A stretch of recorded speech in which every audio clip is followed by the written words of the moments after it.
In the shadows of history, there are monuments that stand as if defying time itself, and the Great Pyramid of Giza is one of them.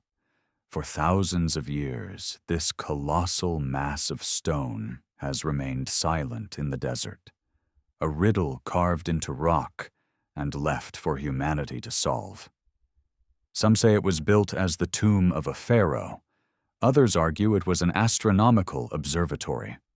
There are even those who believe it was a vast machine designed to harness forces we still don't fully understand. Yet behind all these theories, one question refuses to disappear. Could the ancient Egyptians really have raised such a wonder with nothing more than primitive tools and sheer manpower, or was another hand involved? Perhaps the hand of a civilization long forgotten, or even visitors from the stars. Strange tool marks, flawless alignments to true north, and myths of gods sailing in radiant vessels all seem to whisper of something more than history admits. Each clue pulls us closer to a hidden doorway, a doorway that opens onto a version of the past that is distorted, shadowed, and filled with mystery. Welcome to Deformed History. If you're drawn to stories like these, the ones that live in the shadows between what we see and what was made to disappear, feel free to like and subscribe only if it feels right, and let me know in the comments where are you watching from and what time is it for you right now. I love seeing our little map of watchers light up around the world. The desert night is quiet, the kind of silence that feels almost eternal. Sand stretches endlessly under a sky scattered with stars, their light undimmed by cities or noise. On the Giza plateau, the air itself seems to vibrate with the weight of history, as if the ground remembers everything that has ever passed across it. Here stand the pyramids, massive and immovable, their edges cutting the horizon like the bones of the earth itself. For the traveler who comes near them at dusk, there is a strange sensation, as though one is standing not only in front of stone, but in front of memory. Memory carved and fixed forever. The Great Pyramid, attributed to Pharaoh Khufu more than 4,500 years ago, rises higher than the Statue of Liberty and heavier than the imagination dares. 2.5 million blocks, each weighing tons, rest upon one another with a precision that rivals the engineering of modern skyscrapers. The seams between them are so thin that not even a razor blade slips through. Ancient builders, we are told, accomplished this with copper chisels and wooden sledges. It is a story repeated in textbooks and museums, a story so firmly planted that to question it feels almost like heresy. And yet, the stones remain, challenging us with their silence. Imagine for a moment the Egypt of 12,000 years ago, long before the pharaohs, when the Sahara was not a desert but a lush savanna. Rivers carved through the land, lakes shimmered beneath the sun, and antelope grazed in herds across plains that are now dust. In this forgotten landscape, a people may have gathered, skilled, determined, perhaps holding on to fragments of knowledge passed down from times even older. Legends across cultures speak of a flood, a great catastrophe that swept away cities and swallowed coastlines. Could survivors of such a cataclysm have carried their secrets here, to the banks of the Nile, and left behind a monument that could not be erased by water or time? The Great Pyramid aligns almost perfectly to true north, missing by only a few arc minutes, a feat that even modern surveyors find daunting without advanced tools. Its dimensions encode mathematical constants, the ratio of its height to its base reflecting pi, its angles hinting at the golden ratio. These are not coincidences scribbled by later mathematicians, but measures embedded into the stone itself. To walk around the base is to circle nearly a kilometer, and yet each side differs from the others by mere centimeters. Who set such impossible standards? And why? Inside, the mystery deepens. Narrow passageways lead to chambers whose purposes remain debated. The so-called King's Chamber, lined with granite blocks hauled from Aswan nearly 600 miles away, resonates at peculiar frequencies. Visitors report feeling vibrations through their skin, as if the chamber itself is alive with sound. Within these stones lies quartz, a mineral that produces an electrical charge when stressed, a phenomenon known as piezoelectricity. Could this have been accidental? Or did the builders understand forces we are only beginning to grasp, turning the pyramid into something more than a tomb, a machine, a resonator, perhaps even a beacon? And then there are the marks, long grooves carved into granite surfaces, spiral tracks bored into stone as if by drills spinning at tremendous speeds. Copper chisels, even when hardened, cannot cut so cleanly through granite, one of the hardest rocks on Earth. Experimental archaeology has shown that with sand and patience, stone can indeed be shaped, but not like this. Not with such polish, not with such precision, and not at such scale. Some theorists whisper of lost tools, high-frequency saws, or even the strange notion of levitation by sound. Ideas preserved in Tibetan legends of monks who could raise heavy stones with drums and chanting. If true, then the Great Pyramid may be less a grave and more a relic of technology that slipped from human hands. Ancient Egyptian myths add fuel to these thoughts. The god Ra sails the heavens in a glowing boat. The Book of the Dead describes gateways to the stars where souls ascend to join divine beings. On the temple walls of Dendera, strange carvings show elongated shapes that some claim resemble light bulbs, their cords trailing into lotus flowers. Mainstream Egyptology dismisses these as symbolic art. Yet for those who look differently, they whisper of devices and powers beyond our accepted history. In 2017, scientists scanning the Great Pyramid with cosmic rays revealed a vast hidden void, 30 meters long, sealed above the Grand Gallery. No passage leads to it. No record describes it. Some say it is merely structural, a relieving space for weight. Others believe it holds something more. Artifacts, perhaps, or evidence that would upend what we know. If such a chamber exists, sealed away from human hands for millennia, what might lie inside? A cache of scrolls from a forgotten civilization? A device that once harnessed the pyramid's energies? Or nothing but air, carefully hidden as if emptiness itself carried meaning? Throughout history, stories of curses have clung to Giza like desert sand. Explorers struck by sudden illness, workers vanishing without explanation, photographs capturing shapes that should not exist.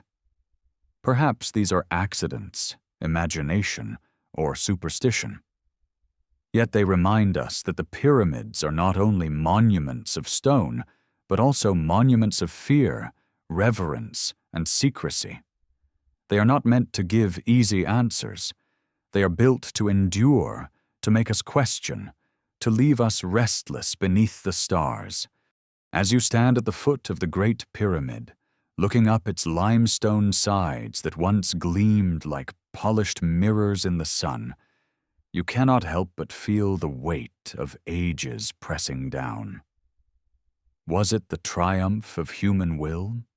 Tens of thousands of workers shaping stone with simple tools? Was it the echo of a civilization erased by floods and remembered only in myth? Or was it something stranger, a message left by visitors from the stars, a reminder that we are not the first to dream of eternity? The night deepens, the wind cools, and the pyramids stand silent, their meaning locked away. Whatever their secret, it waits still, in stone and shadow. Dawn comes quietly to the plateau. The first light of morning touches the top of the Great Pyramid, painting it with a golden glow as if the sun itself bows in greeting. In ancient times, these stones would have gleamed with polished casing blocks, white limestone that caught the sunrise and made the pyramid shine like a star fallen to earth. Imagine the sight, a blazing beacon at the edge of the desert, reflecting light so brilliantly it could be seen for miles, a structure that seemed alive, shimmering with fire in the heart of Egypt. The ancients called Egypt Kemet, the Black Land, for the rich soil carried by the Nile. But here at Giza, it is the pale limestone that dominates, carved from cliffs formed millions of years earlier when this desert was an ancient seabed. That choice was no accident. The plateau offered both strength and permanence, a stage for something that would endure longer than kingdoms, longer even than languages. Why here? Why not somewhere else along the river? Perhaps because this ground rose above the floods, safe when the Nile swelled in summer. Perhaps because the builders wanted their monument aligned not only to the earth, but to the heavens above. Look up at the night sky, and you will see Orion's belt, 3 stars that form a straight line, slightly tilted. The pyramids mirror this pattern with uncanny precision. The smallest pyramid stands offset, just as the faintest star of the trio sits askew in the sky. To some, this is coincidence.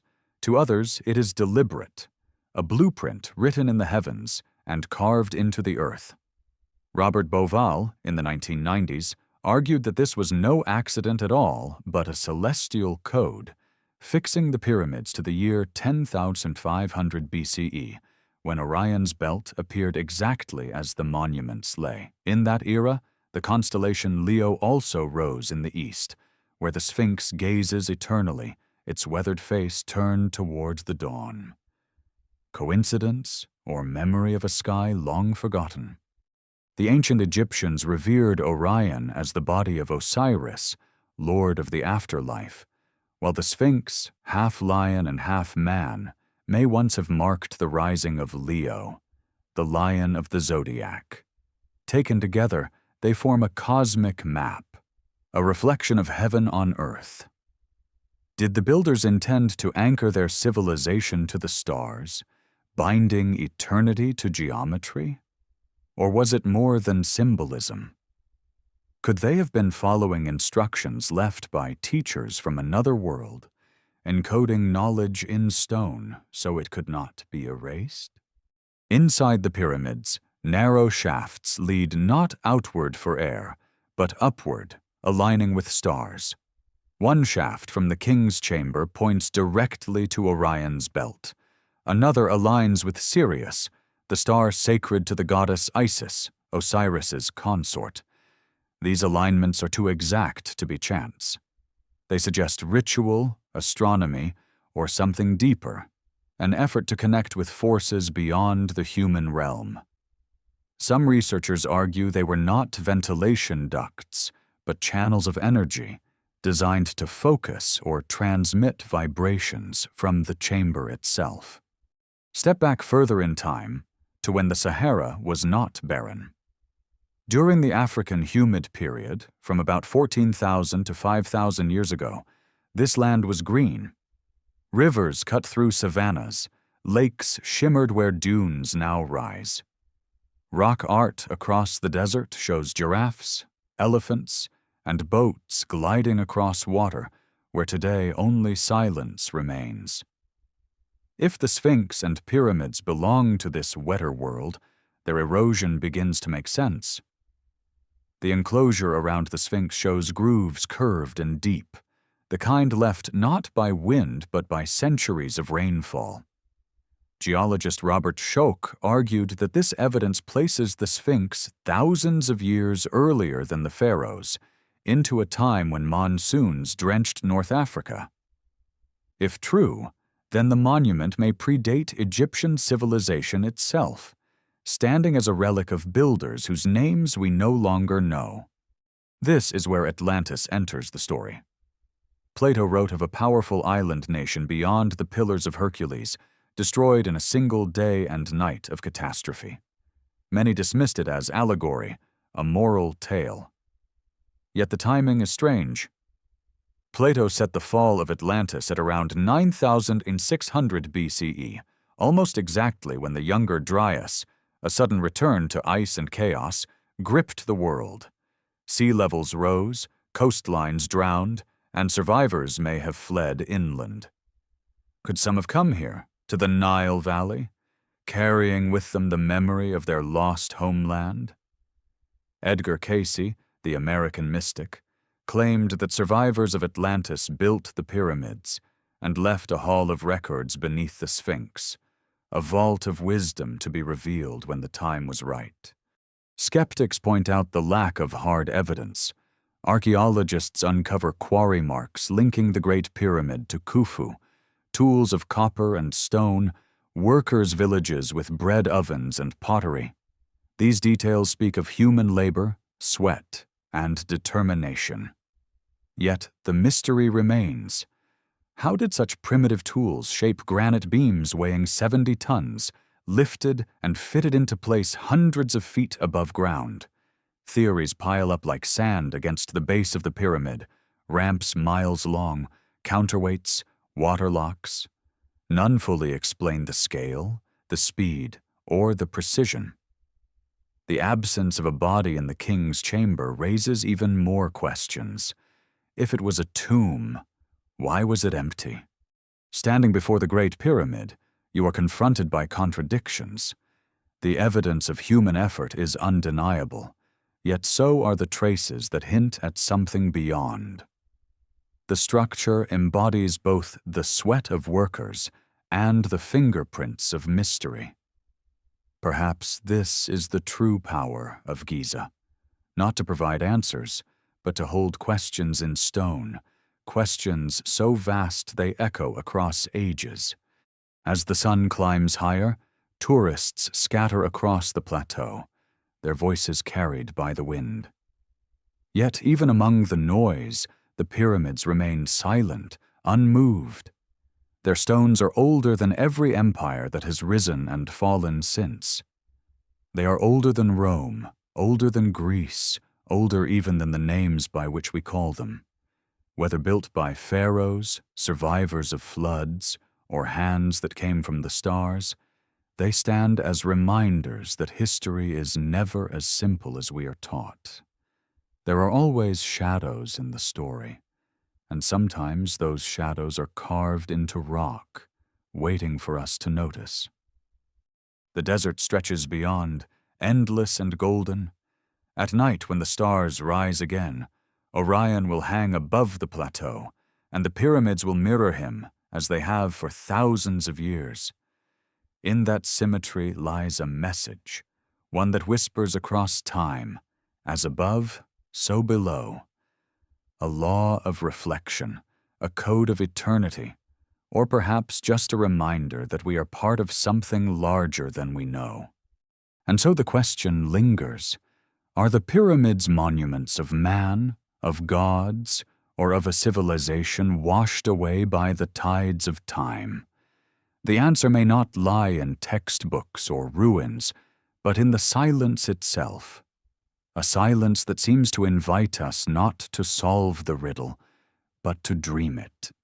As twilight falls once more, the desert cools, and the pyramids sink back into shadow. The Sphinx, half buried in sand for centuries, emerges in the half-light like a creature waking from dreams. Its face, human though weathered and broken, stares eternally eastward, toward the rising sun. For generations, its meaning has been debated. Was it Khafra, the pharaoh of the 4th dynasty, who carved his own likeness into the stone? Or does it predate him by millennia, its features once belonging to a lion, later reshaped to suit the vanity of a king? The rock itself may hold the answer, whispering through its scars. Look closely at the enclosure that cradles the Sphinx. The grooves are rounded, soft, vertical, the signature of water erosion. Yet the Sahara has been arid for thousands of years. Only during the African humid period, between 14,500 and 5,500 years ago, did rains fall hard enough, long enough, to carve such marks. If the Sphinx bears their touch, then it must have stood long before the Old Kingdom, older even than Egyptian civilization as we know it. To imagine this is to imagine an Egypt green and fertile, its desert transformed into savanna, its skies swollen with clouds. In that world, the Sphinx might have been a sentinel, its lion body a tribute to Leo rising in the dawn, its gaze fixed not on a single reign, but on eternity itself. This idea unsettles traditional history.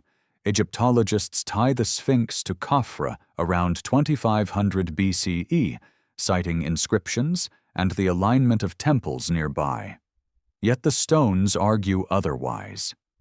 Geologists like Robert Schoch, studying the weathering, insist that the monument could be at least 7,000 years old, if not more. That places it alongside sites like Göbekli Tepe in Turkey, whose great stone circles date back 11,600 years, to a time when humans were thought to be only hunter-gatherers. If so, the Sphinx is not an isolated marvel, but part of a global pattern, monuments rising before history, as if the earth itself bore witness to a forgotten age. Legends add another layer. Edgar Cayce spoke of a hall of records beneath the Sphinx, a chamber where survivors of Atlantis hid their knowledge before the Great Flood. In the 1990s, seismic surveys detected cavities beneath its paws, rectangular anomalies that might be tunnels or chambers. Excavations halted, officially for preservation. Unofficially, some whisper, because what lies beneath might rewrite history. If a vault truly rests there, sealed for 12,000 years, what might it contain? Scrolls of lost sciences? Devices beyond our comprehension? Or nothing but silence? A silence heavy with intention? The face of the Sphinx itself may hold secrets. Some argue that it is too small for the body, disproportionate in a way that suggests recarving. Perhaps it was once a lion, later reshaped into a human visage. If so, then the original monument could date back to 10,500 BCE, when the constellation Leo rose at the horizon in the spring equinox. The builders may have carved the body to mirror the heavens, aligning earth to sky, time to eternity. Later pharaohs, inheriting a relic too ancient to ignore, may have claimed it as their own, chiseling their likeness into its face to stamp their reign upon something they could not truly possess. Standing at the feet of the Sphinx, you feel its scale differently than with the pyramids. The body is not built, but carved directly from bedrock, as if the builders did not add to the earth but shaped it, revealing a creature hidden within the stone. Around its paws, erosion marks tell a story of thousands of years, rains that fell when the desert was a sea of grass. If this monument predates the pyramids, then perhaps the pyramids themselves were later additions, attempts to imitate an older wonder, to capture the same aura of eternity. And yet, the Sphinx is silent. No inscription tells us its name. No record declares its builder. Unlike the pyramids, whose stones bear marks of quarry teams, the Sphinx offers nothing but its gaze, unblinking across millennia. Perhaps that is why it haunts us more than the pyramids. It is not just a monument. It is a riddle, a question carved in stone, daring us to answer. The ancients saw it as a guardian, the keeper of thresholds, half man, half beast. In Greek times, the Sphinx was reimagined as a monster that posed riddles, strangling those who failed to answer. In Egypt, it was a protector of sacred places, a watcher between worlds. If there is indeed a hall of records beneath its paws, then its role as guardian becomes literal, a sentinel holding back knowledge until humanity is ready. But who decides readiness? The builders long gone, or the monument itself? Conspiracy theories swirl like desert winds. Some say Egyptian authorities know more than they admit, guarding secrets beneath the Sphinx to preserve cultural pride or to prevent chaos in the historical narrative. Others believe global powers suppress excavations, fearing what might be revealed. A civilization before Egypt, before Mesopotamia, before history itself. Such an idea would shake our foundations, demanding we reconsider who we are and how long we have walked this earth. But perhaps the silence is deliberate. Perhaps the builders, whoever they were, intended the Sphinx to guard its mystery, to outlast floods, empires, and scholars. Maybe the truth lies not in what is hidden beneath, but in the very act of hiding, in the message that some knowledge must sleep, waiting for the right moment to awaken. As night descends, the Sphinx becomes more shadow than stone. The stars emerge, and Leo rises faintly in the east, just as it did millennia ago. Its alignment remains, a silent echo of a forgotten sky. Tourists leave, their footsteps fading into the sand, and the guardian remains alone, as it has for thousands of years. What does it remember, this creature carved from earth? What voices has it heard carried by desert winds? What truths has it watched sink beneath sand and time? Perhaps one day the ground will yield its secrets. Perhaps the Hall of Records will open, revealing a story older than the Nile itself. Or perhaps the Sphinx will remain forever mute, a question without answer, daring us to dream but refusing to confirm. For now, it watches, as it always has, a sentinel between past and future, silence and revelation. The desert grows colder. The sky deepens, and the Sphinx gazes eastward, waiting for a sun that never truly sets, a dawn that belongs not to history, but to eternity. Beneath the heat of the midday sun, the granite blocks of the king's chamber glow faintly red, their surfaces smooth as glass, their seams impossibly tight. To walk through the passages that lead here is to move deeper into silence, each step echoing against walls that feel less like corridors and more like the arteries of a great stone machine. Here the air is heavy, thick with a sense of purpose. The sarcophagus sits empty, carved from a single block of granite too large to have passed through the passageways. It must have been placed here first, before the pyramid closed around it. But for what? A king's resting place? Or something stranger, an instrument designed to resonate with the earth itself? The granite of this chamber comes from Aswan, nearly 600 miles south, each block weighing up to 70 tons. How were they transported? Wooden sledges pulled by workers? Rafts drifting down the Nile? It is possible, but the precision with which they were placed stretches belief. Some beams in the ceiling weigh more than 200 tons, lifted into place high above the chamber floor. Even with modern cranes, such feats demand extraordinary planning. And yet, 4,000 years ago, or perhaps longer, the builders accomplished it with tools of copper and stone. On the surfaces of unfinished obelisks in Aswan's quarries, strange marks remain.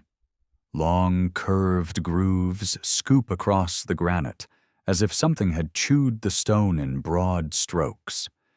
They do not resemble chisel marks.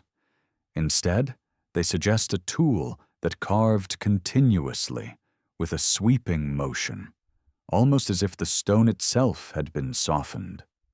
Spiral grooves found in drill holes add to the mystery, their ridges too uniform to be made by hand. Copper would dull within minutes against granite, one of the hardest rocks in nature. And yet, holes plunge inches deep with perfect precision, as though a rotary tool spun at speeds unknown in the ancient world. Experimental archaeologists have tried to replicate these cuts with sand abrasives and copper drills. They succeeded, but only slowly, painfully, and never with the same clean, symmetrical grooves. Something is missing. Some theorists imagine saws tipped with diamond or corundum, vibrating at high frequency.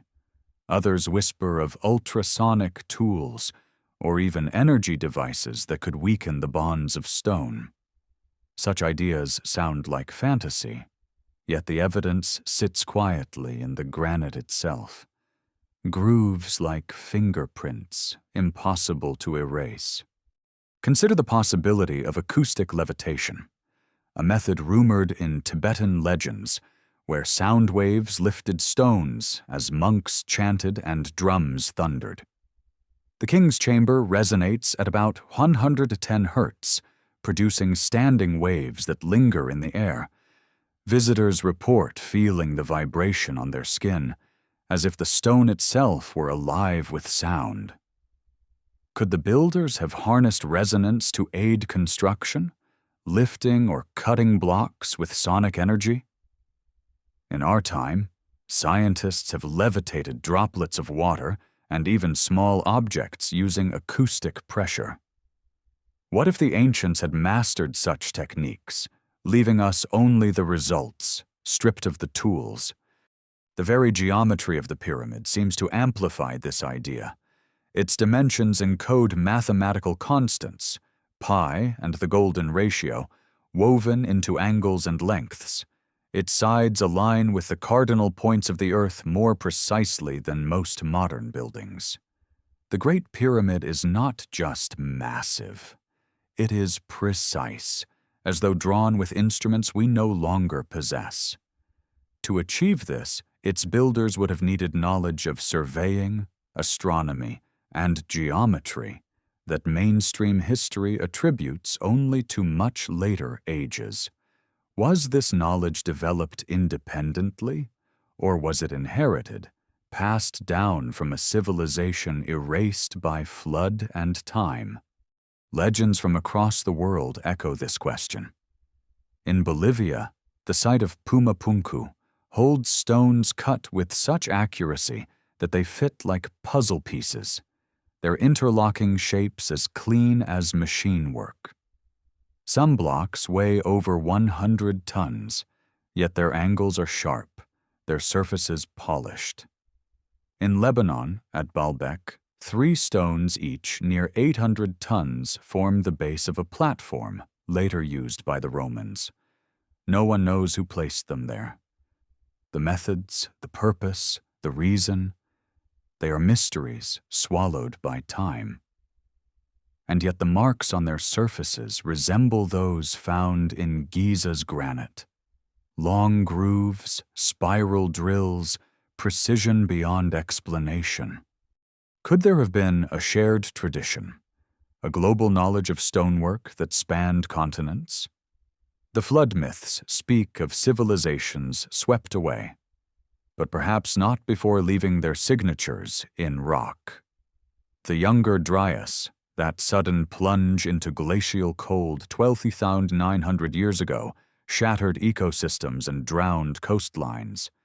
Survivors may have fled inland, carrying with them fragments of a lost science. Egypt, Bolivia, Lebanon, Japan, scattered outposts of a knowledge too vast to survive intact. What remains are the stones, the cuts, the alignments, silent but undeniable. Egyptian myths describe gods who came from the sky, teaching humans the arts of civilization. Thoth, the god of wisdom, is said to have given writing, astronomy, and mathematics. Ra sailed in a boat of light across the heavens. Were these simply metaphors, or were they memories, distorted, mythologized, of beings who brought knowledge from elsewhere? Perhaps they were not gods, but teachers, advanced beyond comprehension, guiding humans in an age when the earth was new and fragile. And yet the stones resist confession. They do not tell us who carved them or why.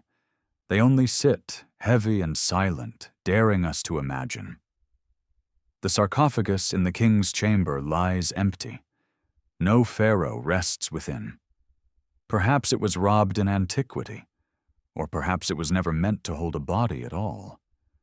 What if it was part of a machine, a vessel that resonated with sound or energy, its granite walls amplifying forces we cannot yet name? Some have speculated that the pyramid itself was not a tomb, but a power plant, drawing energy from the earth, the stars, or the vibrations of sound. Quartz crystals in the granite generate electricity when stressed. Could the pyramid have been designed to harness this piezoelectric effect, channeling it through chambers and shafts aligned to the heavens? Mainstream archaeologists dismiss such theories as fantasy. They point to the worker villages, the ramps, the quarry marks, all evidence of human labor. And perhaps they are right. Perhaps the mystery lies not in alien tools or lost technologies, but in the endurance of human imagination and determination. Tens of thousands of workers, organized, fed, and driven by belief, could achieve wonders. Yet the grooves remain, the spiral drills remain, the alignments remain. Questions carved into stone, waiting for answers we may never find. In the stillness of the king's chamber, sound lingers, and the granite hums with energy. To sit here in darkness is to feel the weight of ages pressing in, the whispers of theories and legends circling like shadows. Was this a tomb, a temple, or a machine?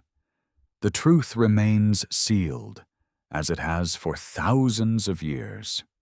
Outside, the desert wind carries sand against stone, the same song sung for millennia. The pyramids endure, not explaining themselves, not surrendering their secrets, only standing, watching, waiting. Perhaps that is their purpose, not to tell us what they are, but to remind us how much we do not know. The desert has always been a place of thresholds. By day, it is harsh and unyielding, a world of stone and sun where survival is fragile. By night, it becomes something else entirely, a vast mirror of the sky, where stars blaze with a clarity that makes you feel both small and infinite. On the Giza Plateau, the pyramids are not simply monuments of stone. They are bridges between these two realms. To the ancients, they were as much about the heavens as about the earth, standing as markers of a cosmic order that bound human life to the rhythms of the stars. The ancients aligned the Great Pyramid almost perfectly with true north, Its deviation is so slight, a fraction of a degree, that modern surveyors marvel at it. Without compasses, without satellites, how could they have achieved such accuracy? One explanation is that they tracked the circumpolar stars, the ones that never set, using their rotations to establish the axis of the world. Another, more daring thought is that they possessed instruments we no longer know, perhaps simple in form, but astonishing in effectiveness. Whatever the method, the result ties the pyramid not to chance, but to intention. It points north as if declaring its purpose to the cosmos itself. Inside, the shafts extending from the king's and queen's chambers tell the same story. They do not serve as air ducts. They do not ventilate. Instead, they point to specific stars: Orion, Sirius, stars sacred to the myth of Osiris and Isis, the divine couple whose union promised resurrection. For the Egyptians, death was not an ending but a passage, and the stars were gateways.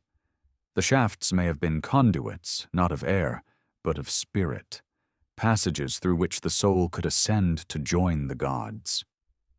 Yet the precision of their alignments suggests something even more deliberate, a synchronization of architecture with celestial mechanics.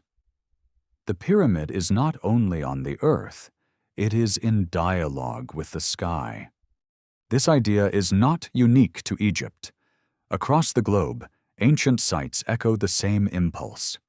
At Stonehenge in England, massive sarsen stones frame the solstices. At Chichen Itza in Mexico, the Pyramid of Kukulkan casts a serpent of shadow down its steps during the equinox. In Malta, temples align so that sunlight floods their chambers on specific days of the year. And in Turkey, Göbekli Tepe's circles of stone seem to mark constellations from 11,000 years ago. The builders of these places, separated by oceans and millennia, all looked upward and carved their knowledge into the earth. Was it coincidence? Or does it point to a shared tradition, a memory carried across generations of a time when the stars themselves guided human destiny? The pyramid's alignment with Orion, as proposed by Robert Bauval, anchors them to a sky that existed more than 10,000 years ago. Around 10,500 BCE, Orion's belt matched the layout of the three pyramids with uncanny fidelity, while the constellation Leo rose in the east, exactly where the Sphinx gazes. If this alignment was intentional, then it suggests the builders wanted to freeze that moment in stone, to create a time capsule that forever links Earth to a specific sky. But why that era? Why 10,500 BCE? Some say it was the age of Atlantis, a civilization destroyed by floods and fire, whose survivors carried their knowledge to new lands. Perhaps the pyramids are their legacy, an eternal record of a world lost to catastrophe. The idea of Atlantis may seem like myth, yet the earth bears scars that give pause. Around 12,900 years ago, the younger Dryas struck, a sudden return to glacial cold. Temperatures plummeted, ecosystems collapsed, and sea levels surged as ice sheets melted in violent floods. Coastlines drowned beneath rising waters, erasing cities and cultures we may never know. Myths of a great deluge appear across the world. Noah's Ark in the Hebrew Bible, Utnapishtim's flood in Sumerian lore, Deucalion in Greek myth, Manu in Hindu tradition. Even indigenous Australian and Native American stories recall ancient seas swallowing the land. Could these tales be fragmented memories of a real event, passed down through oral traditions until they became myth? If so, then perhaps the pyramids are not only monuments, they are survivors, relics of a time when the world was reshaped overnight. Imagine the builders standing on the Giza Plateau 12,000 years ago. The Nile runs wide and green. The Sahara is alive with rivers and marshes. Above them, the stars blaze in a sky free of smoke and light. They carve stone not for kings, but for eternity, aligning their work with constellations to preserve a message. Perhaps they knew catastrophe was coming. Perhaps they built not to glorify themselves, but to leave behind a marker, a signal, something that would endure through chaos and time. Even today, the pyramid seems designed to last. Its base is elevated, safe from floods. Its core is limestone, soft enough to carve yet strong enough to endure millennia of wind and sand. Its proportions distribute weight so perfectly that it has resisted earthquakes, storms, and centuries of human interference. If its purpose was to survive, then it has succeeded beyond all measure. It has outlived empires, religions, languages. It may yet outlive us. And what of the hidden void discovered in 2017, a chamber 30 meters long sealed above the Grand Gallery? No one knows what lies inside. Some say it is merely structural, a relieving space. Others believe it holds something vital, a clue left untouched for 12,000 years. Theories range from a treasure room to a power source, from a hall of records to an empty space designed to carry meaning through silence. Whatever it is, it remains beyond our reach, guarded by stone and time, a secret waiting for its moment. As evening falls again, Orion rises above the plateau. The pyramids mirror him, their stones glowing faintly in the starlight. The Sphinx watches, its eyes fixed on the horizon where Leo once rose. The air grows still, and the desert whispers. Are these monuments mere tombs, or are they records of a sky and a people long forgotten? Are they messages from gods, from survivors, from visitors who came across the stars? The silence offers no answer. Only questions, echoing across centuries carried on the wind. The desert holds its secrets in silence, but sometimes silence itself becomes a kind of voice. For centuries, travelers have spoken of strange sensations within the Great Pyramid, whispers in the air, vibrations beneath the skin, echoes that linger longer than they should.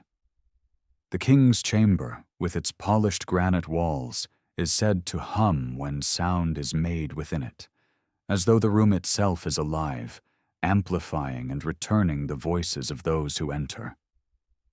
What if this was not a coincidence? What if it was part of the design?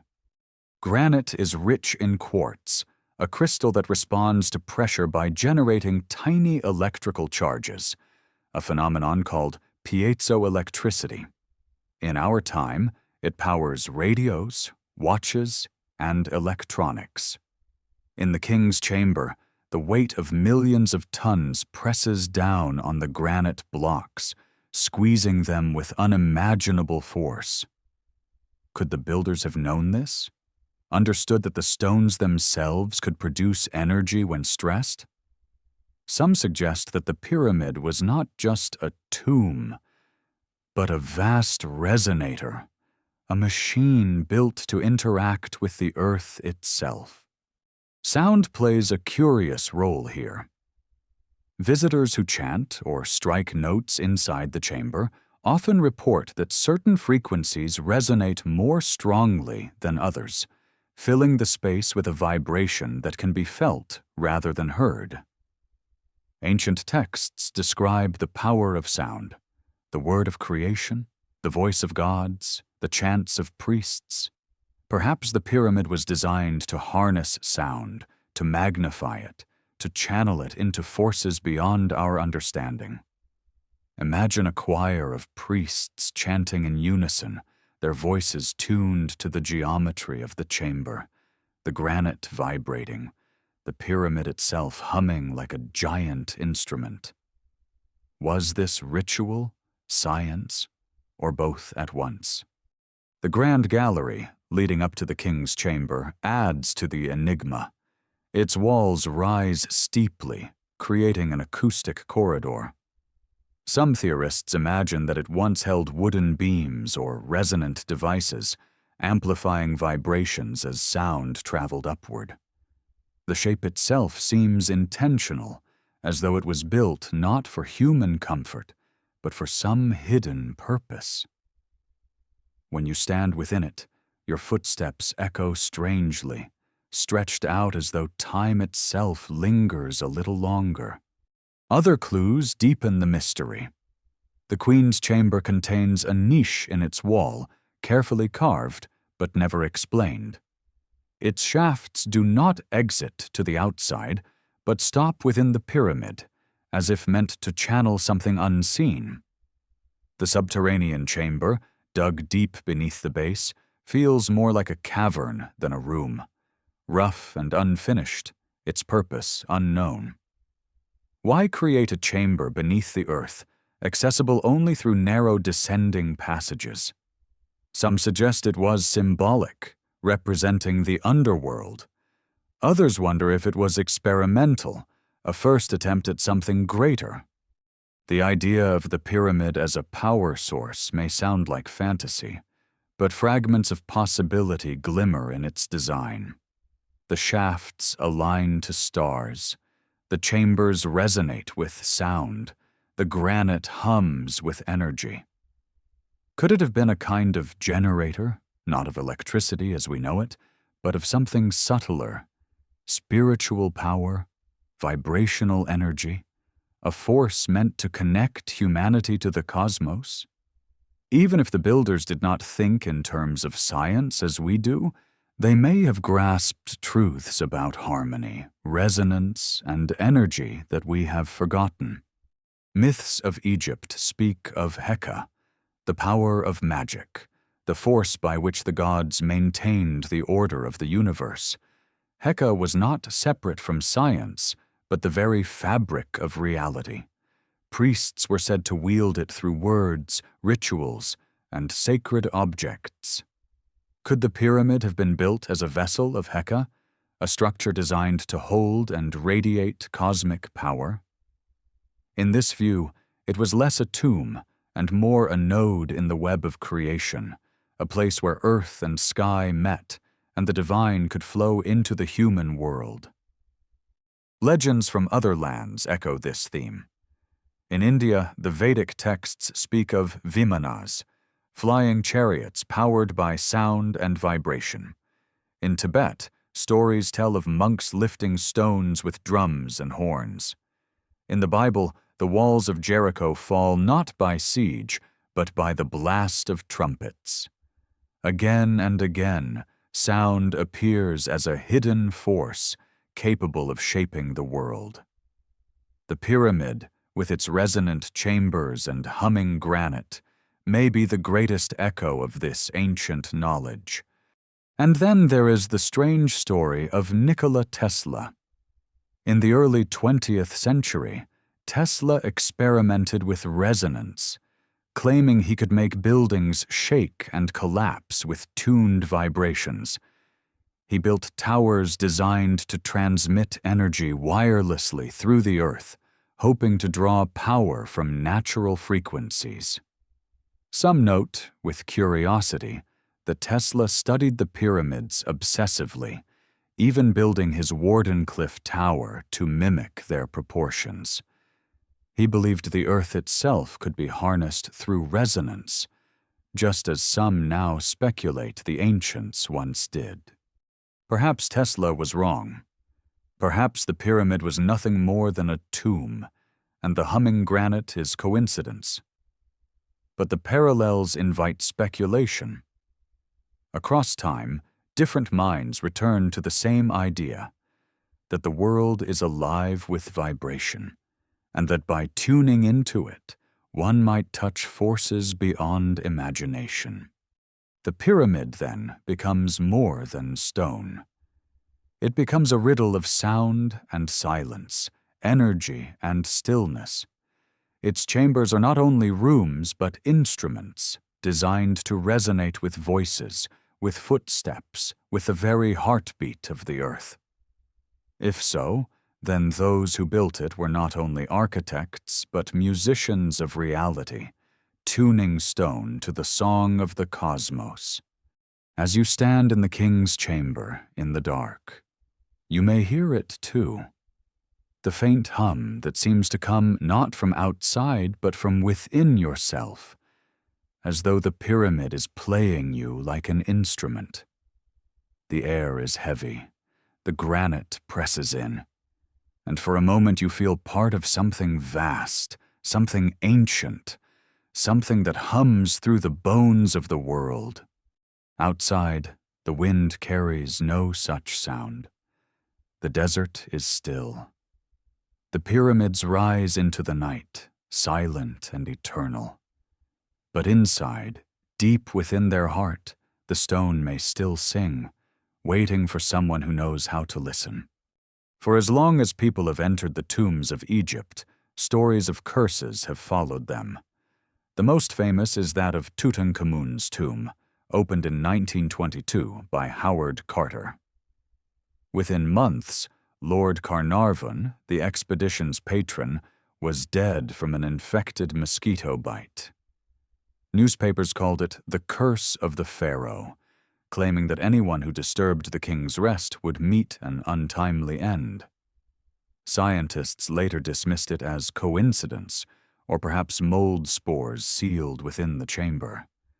Yet the idea stuck, spreading across the world like desert sand in a storm. The notion that ancient Egypt guarded its secrets not only with stone, but with unseen forces took hold of the imagination. The pyramids themselves are steeped in similar whispers. Early explorers reported strange illnesses after entering their passageways.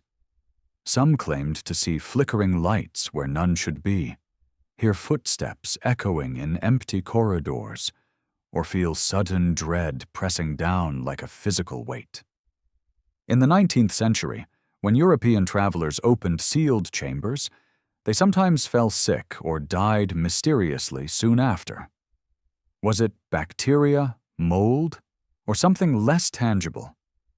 To those who believed in curses, these were not accidents, they were warnings. Ancient Egyptians did not see death as an ending, but as a transformation, and they went to great lengths to protect the dead.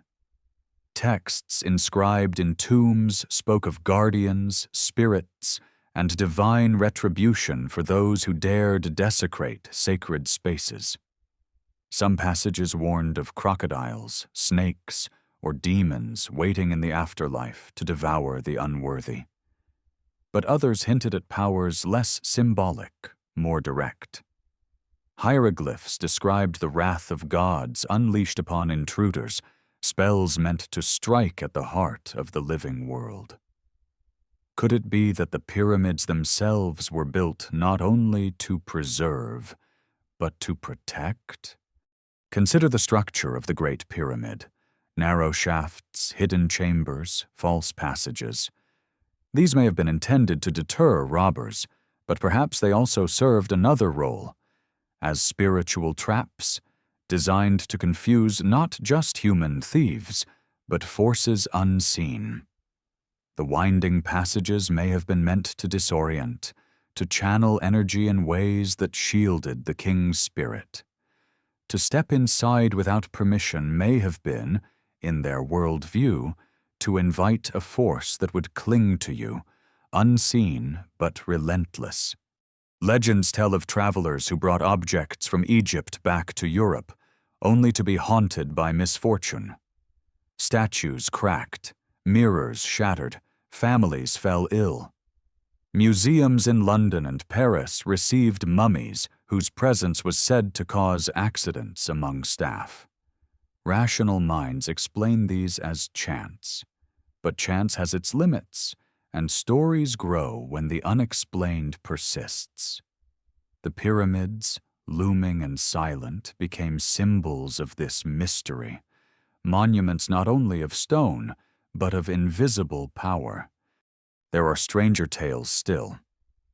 In the 1930s, a group of French explorers reported glowing lights deep within a pyramid, flickers that moved as if alive.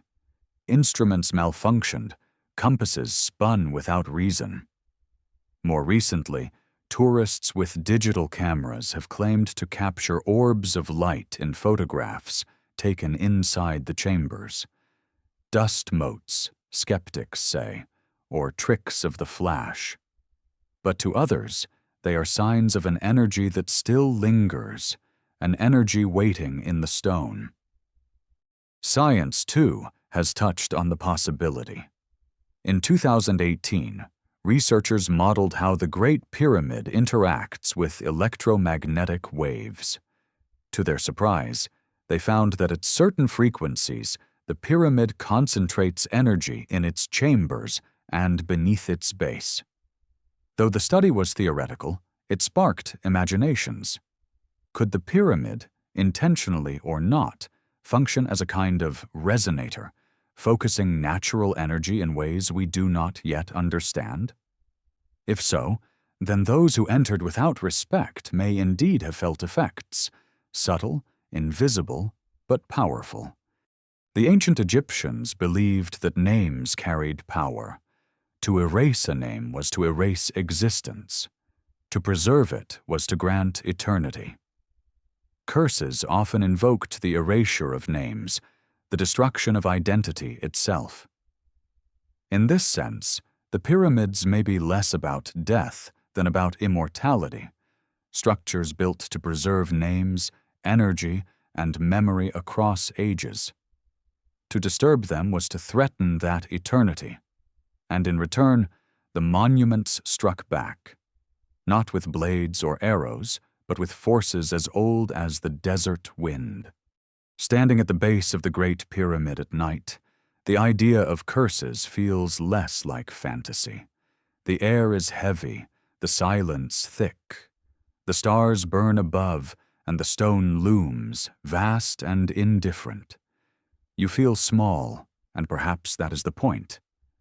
The builders may have wanted not only to guard their dead, but to remind the living of their place in the order of things. A pyramid is not a house, it is a mountain.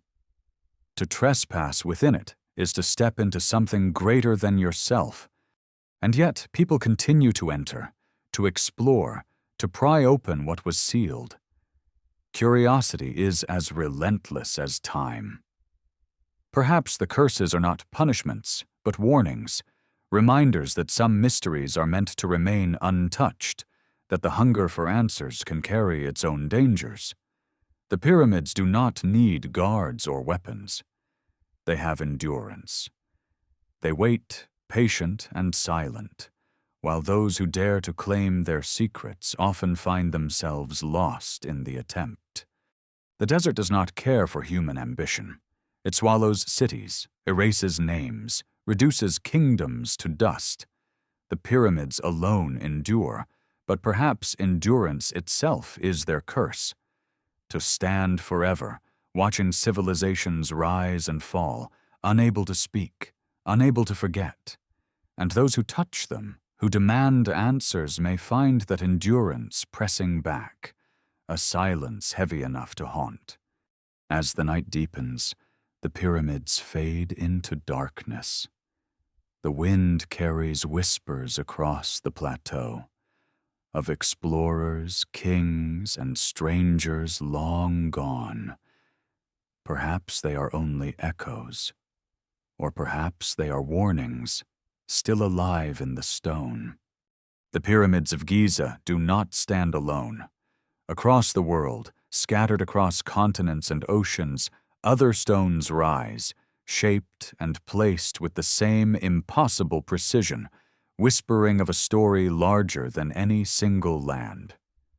To walk among them is to feel a strange kinship, as if distant people separated by thousands of miles and thousands of years were answering to the same call, carving the same memory into the bones of the earth.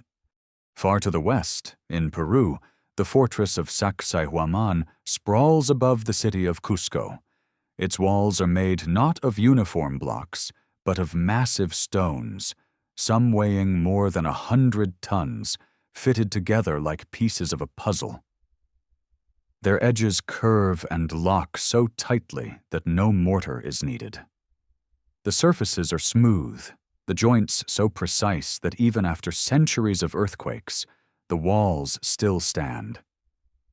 Mainstream archaeology tells us these were the works of the Inca, achieved with patient hammering and shaping, but others see in them echoes of Giza, impossible precision, immense weight, and a silence that refuses easy explanation. Travel farther, and you come to Baalbek in Lebanon, where the base of the Temple of Jupiter rests on 3 colossal stones known as the Trilithon. Each weighs nearly 800 tons, larger than anything at Giza. They sit perfectly aligned, raised more than 20 feet above the ground.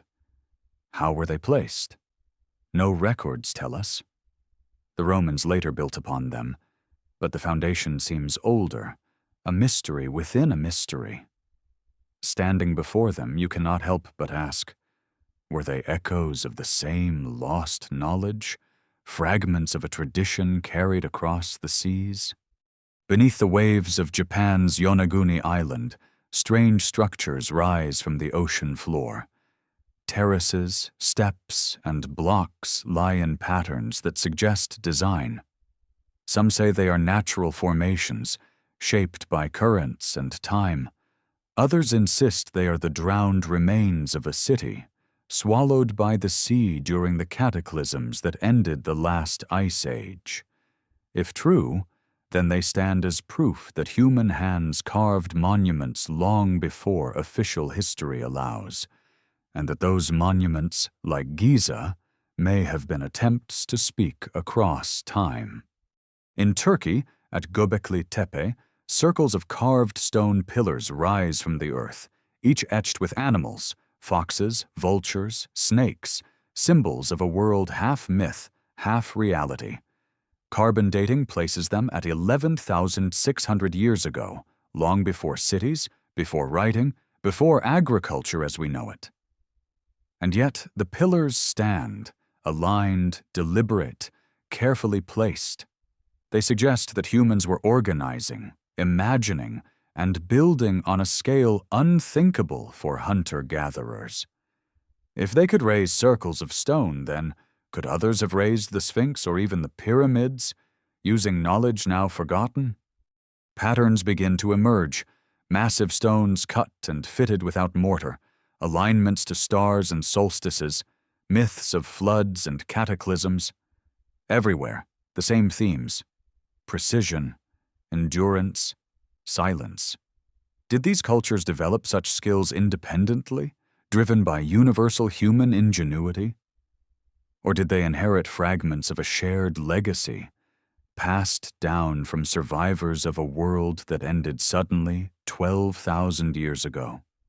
The younger Dryas offers one possibility. When the earth plunged into cold and chaos, coastlines drowned. If civilizations thrived along those coasts, their cities now lie beneath hundreds of feet of water, erased from sight but not from memory. Survivors may have carried their stories inland, building monuments as markers, reminders of what was lost. Perhaps Giza is one such reminder, a stone memory, designed to last where fragile cities could not. Legends from around the world hint at this. The Hopi speak of previous worlds destroyed by water, fire, and ice. The Maya recall a time before the sun when floods swept across the earth. The Sumerians wrote of Ziusudra, saved from the deluge by divine warning. Plato spoke of Atlantis, destroyed in a day and a night. Could these be fragments of the same event, remembered in different tongues? If so, then the monuments may be less about kings or gods and more about survival, anchors of memory meant to say, "We were here, we endured, and we leave this for you." The pyramids fit this pattern. They are not the largest structures in the world, nor the oldest, but they are the most precise, the most enduring. They align to the stars, encode mathematics, and refuse to yield their secrets. Perhaps they were not tombs at all, but beacons built to echo across ages. In this view, the pyramids are not alone. They are part of a network, a global web of stone and silence, each node built to remind us of something greater than ourselves. Consider the possibility that these sites were not isolated but connected. Imagine a world before history, where seafarers crossed oceans, carrying knowledge and symbols. Imagine that they built in stone because stone lasts, because everything else, wood, metal, even memory, would vanish. If this were true, then the pyramids are not just Egyptian, they are human, belonging to a story that stretches beyond borders and beyond time. Skeptics caution against such leaps. They remind us that humans are ingenious, that different cultures can arrive at similar solutions independently. Stones fit tightly because it works. Alignments happen because people watch the stars. Myths of floods exist because floods are common. And yet, the weight of the evidence, the persistence of the patterns, leaves a lingering unease. If it is all coincidence, it is a coincidence written in stone across the world. As night deepens on the plateau, Orion rises once more. The pyramids mirror him, the Sphinx watches the horizon, and somewhere far away, stones at Baalbek, Yonaguni, and Sacsayhuaman sit beneath the same stars, enduring in their own silence. Together they seem to form a constellation on Earth, a network of echoes stretching across continents. To stand among them is to feel the world itself whisper, "You are not the first, and you will not be the last." Perhaps the pyramids are part of that whisper, the clearest voice of a forgotten chorus. Perhaps they are reminders not of death, but of survival. And perhaps, when we piece them together with the stones of other lands, we will see the pattern more clearly. A story of humanity far older, far stranger, and far more enduring than the one written in our books. When Plato wrote of Atlantis, he described not just a city, but an empire, a great island beyond the Pillars of Hercules, wealthy, powerful, radiant with temples and harbors.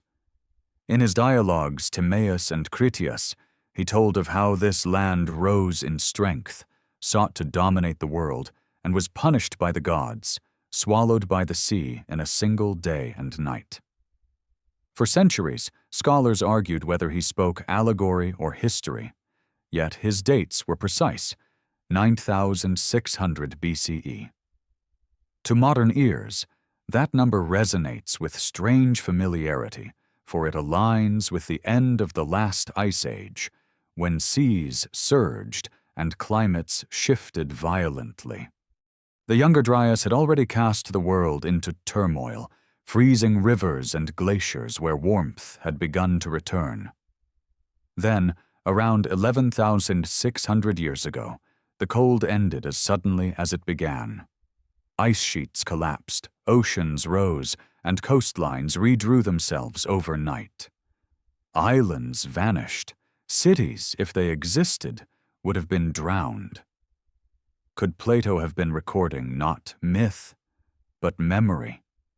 A tale preserved by Egyptian priests and passed to the Greeks, telling of a world destroyed by water?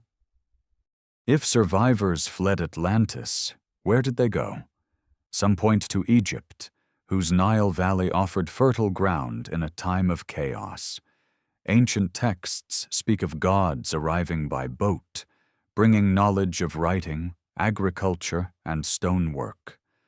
Osiris, the god of resurrection, was said to have come from across the sea, teaching humanity the arts of civilization.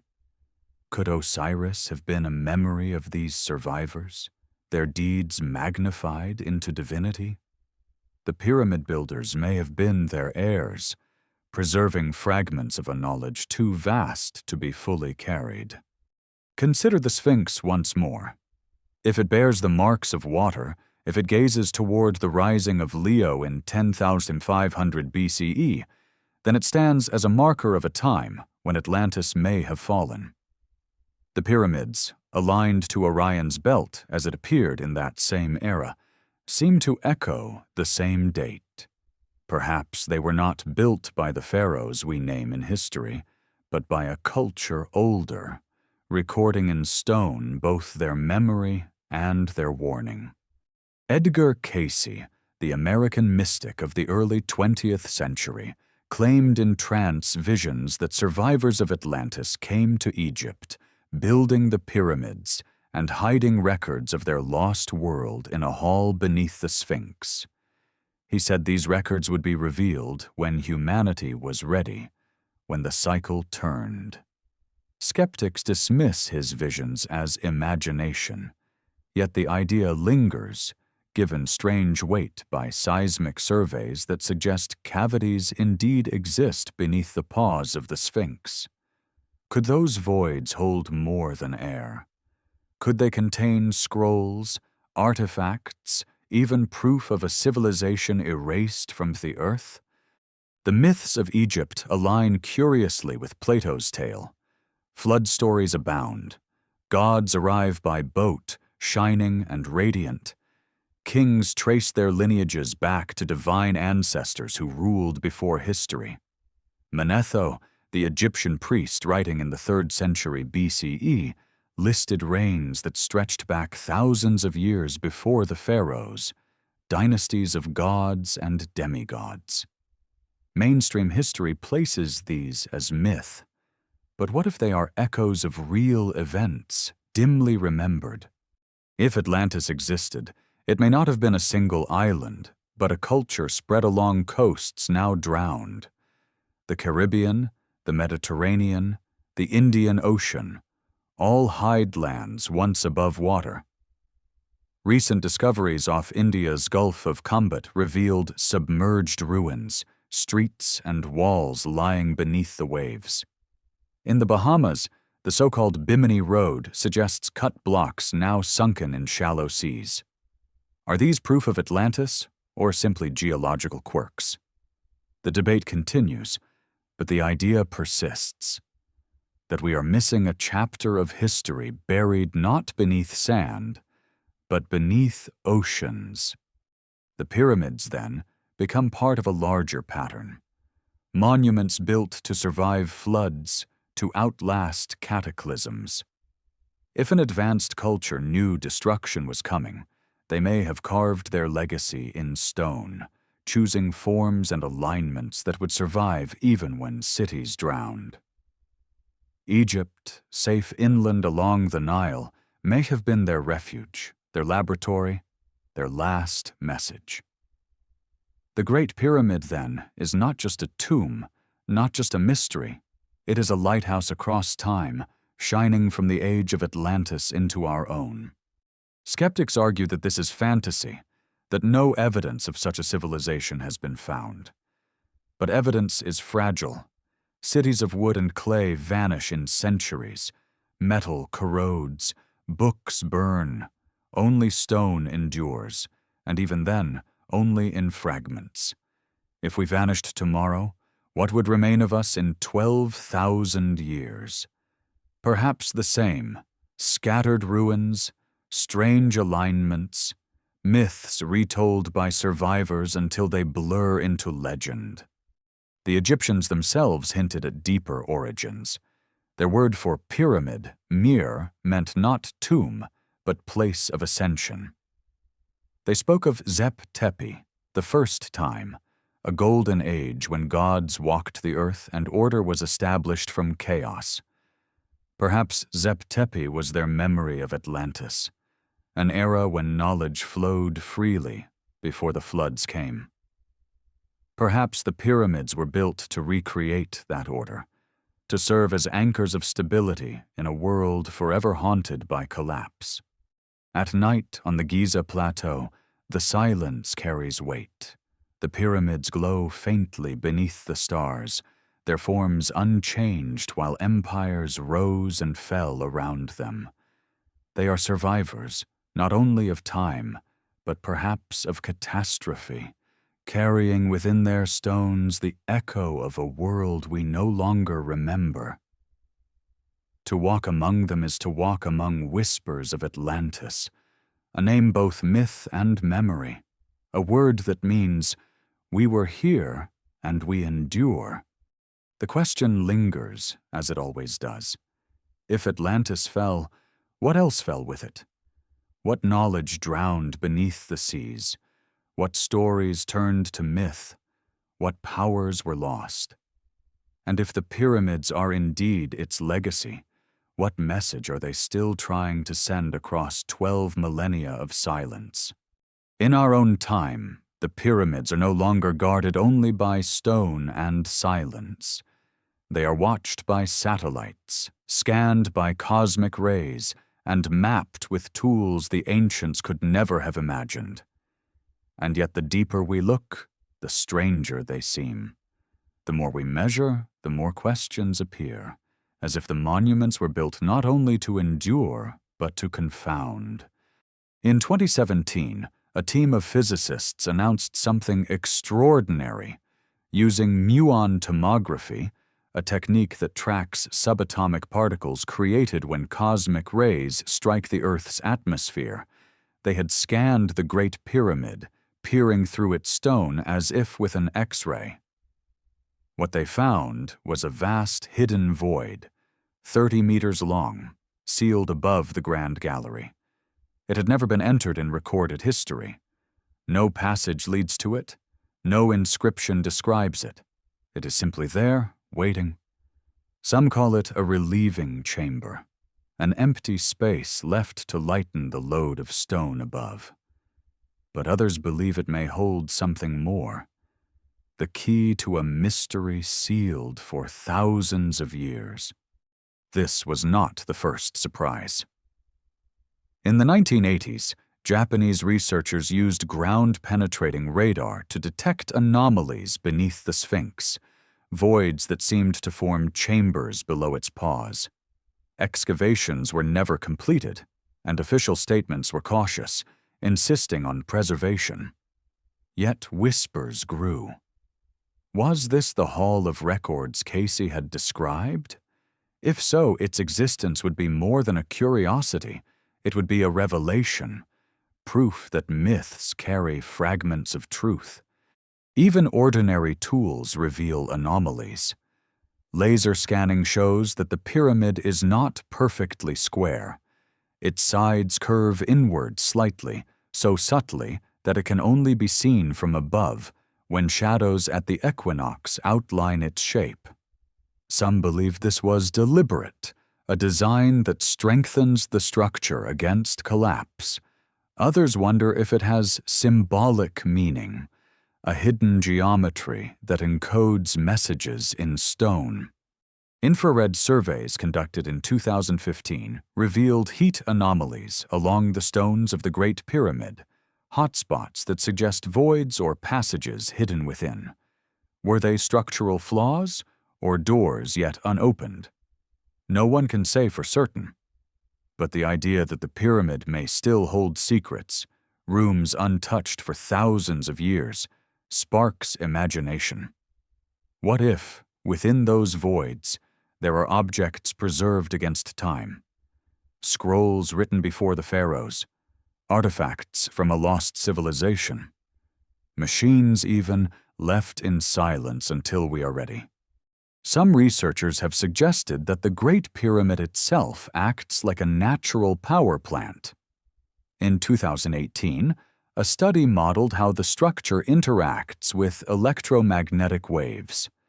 At certain resonant frequencies, the pyramid concentrates energy within its chambers and beneath its base.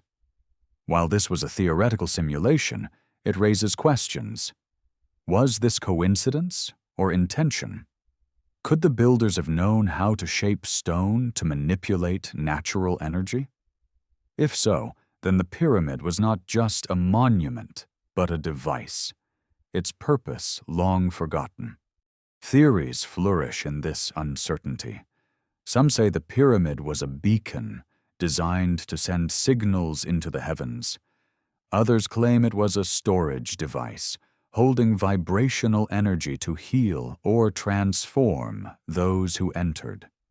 A few whisper that it was a weapon, capable of focusing power beyond comprehension. These are speculations, yet they cling stubbornly to the facts: the resonant granite, the precise geometry, the mysterious voids. Modern explorers, armed with drones and scanners, find themselves in the same position as ancient priests, standing at the threshold of mystery, uncertain whether they are guardians or intruders. Each discovery adds to the puzzle without solving it. Each measurement makes the silence louder. The pyramids do not explain themselves. They only deepen their enigma. Even the orientation of the Great Pyramid raises questions. It aligns with true north more precisely than any other ancient structure, deviating by mere arc minutes. For years, scholars debated how this was achieved. The most likely answer is that the builders tracked circumpolar stars, measuring their rotations across the sky. Yet the accuracy remains astonishing, rivaling modern surveyors. To achieve this, they would have needed instruments, plumb lines, sighting rods, or something more refined. If they possessed such tools, where are they? Why have none survived? The absence is as puzzling as the presence of the monument itself. Tourists walking through the pyramid today often feel unease, as if the air itself resists intrusion. Some report dizziness, strange dreams, or sensations of pressure. Science offers explanations: stale air, narrow passages, the psychological weight of entering a tomb. Yet the consistency of such reports raises questions. Perhaps the pyramid is not only stone, but also experience, designed to evoke reverence, awe, even fear. The architecture may shape not only sound and energy, but human perception, altering the mind as much as the body. As technology advances, so too does our ability to probe the secrets of Giza. Satellites can map minute shifts in the plateau, detecting movements invisible to the eye. Ground-penetrating radar can reveal voids and tunnels. Muon tomography can peer through stone itself. And yet, for all this power, the pyramids remain elusive. They give hints but no answers, anomalies but no explanations. It is as if they are playing a game, offering puzzles to each new age, ensuring they are never fully known. Standing at the edge of the plateau, you can see Cairo sprawling toward the horizon, its lights flickering against the night. The city grows, changes, forgets, but the pyramids remain unmoved. They are older than the languages spoken in the streets, older than the religions practiced in its mosques and churches. And within them, even now, lie voids no human has entered, secrets still sealed. Perhaps one day, with new technology, we will open those spaces and find what waits inside. Perhaps it will be treasure, or scrolls, or nothing but air. Perhaps the emptiness itself will be the message, that some knowledge cannot be possessed only approached like a horizon that recedes as you walk toward it. Until then, the pyramids remain what they have always been: questions in stone, mysteries that endure. Modern science, with all its tools, has only confirmed what ancient legend always knew: that these monuments are not what they seem. They are deeper, stranger, more enduring than our categories allow. And as the desert wind sweeps across the plateau, carrying sand against stone, one truth becomes clear. We may measure, scan, and map, but the pyramids will always be more than the sum of their blocks. They will always be, in some way, beyond us. To the ancient Egyptians, the pyramids were not only monuments of stone, but doorways, thresholds between the world of the living and the realm of the divine. In their mythology, death was not an end, but a journey, a passage through trials and gates toward eternity. The stars were not distant lights. They were homes of gods and ancestors, destinations for souls. The pyramid, rising from the desert floor to pierce the sky, became the ladder between earth and heaven. The pyramid texts, carved into the walls of 5th and 6th dynasty tombs, preserve fragments of this vision. They describe the pharaoh's ascent, his transformation into a star, his union with the gods. In one passage, the king declares, "I will ascend to the sky among the imperishable stars. My ba will rise like Orion, my soul will shine like Sirius." These were not metaphors, but sacred truths. To the Egyptians, the shafts of the pyramid were not air ducts, but star tunnels, channels through which the king's essence could fly to Orion and Sirius, to join Osiris and Isis in the eternal cycle.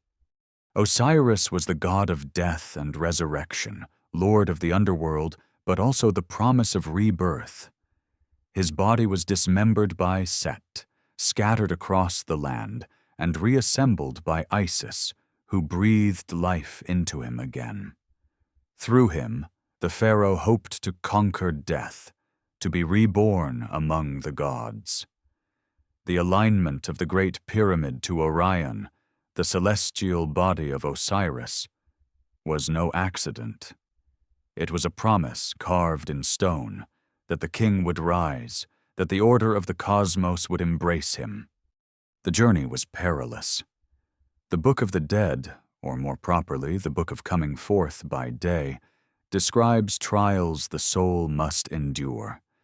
Gates guarded by demons, questions asked by divine judges, the weighing of the heart against the feather of Ma'at, goddess of truth.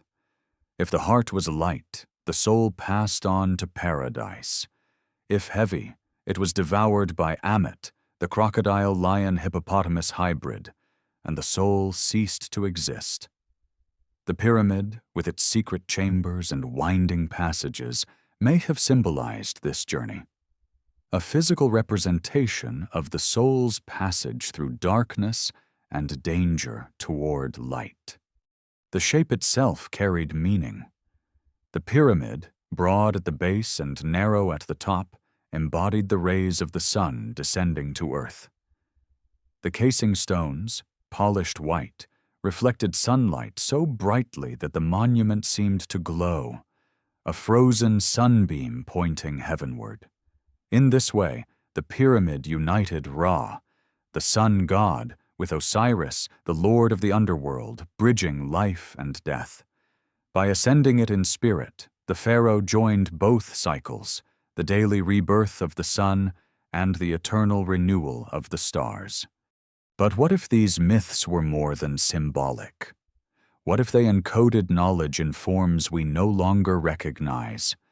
Some theorists suggest that the pyramid was not only spiritual, but functional, designed to assist the soul's journey through resonance and alignment. The shafts pointing to Orion and Sirius may have been channels not only of belief but of energy, pathways for consciousness itself. The king's chamber, with its vibrating granite, may have amplified rituals meant to free the soul from the body. Priests chanting within may have created states of altered perception, guiding the pharaoh to transcendence. Legends across cultures echo this theme. In Mesoamerica, the Maya believed the soul ascended through the world tree, whose branches reached to the heavens. In India, the yogis spoke of chakras, energy centers rising from the base of the spine to the crown, where the soul unites with the cosmos. In Greece, Plato described the soul's ascent through spheres of the stars. The Egyptians were not alone in imagining death as a journey skyward. The pyramid, however, is the most enduring expression of that dream, a mountain of stone built to carry a soul into the stars.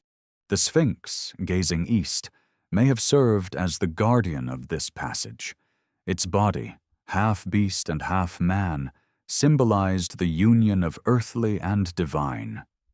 Its gaze towards the rising sun marked the daily rebirth of light, the eternal promise that death was not the end. To pass beneath its watch was to step into the liminal space where the soul left the world of men and entered the realm of gods. Even today, standing at the foot of the Great Pyramid, you can feel the sense of passage. The narrow corridors force you to stoop, to move in darkness, to breathe stale air.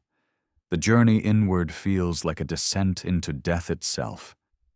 And then, suddenly, you emerge into the vast king's chamber, where the ceiling rises high and the air hums with energy. It is as though you have passed through trial into revelation, shadow into light.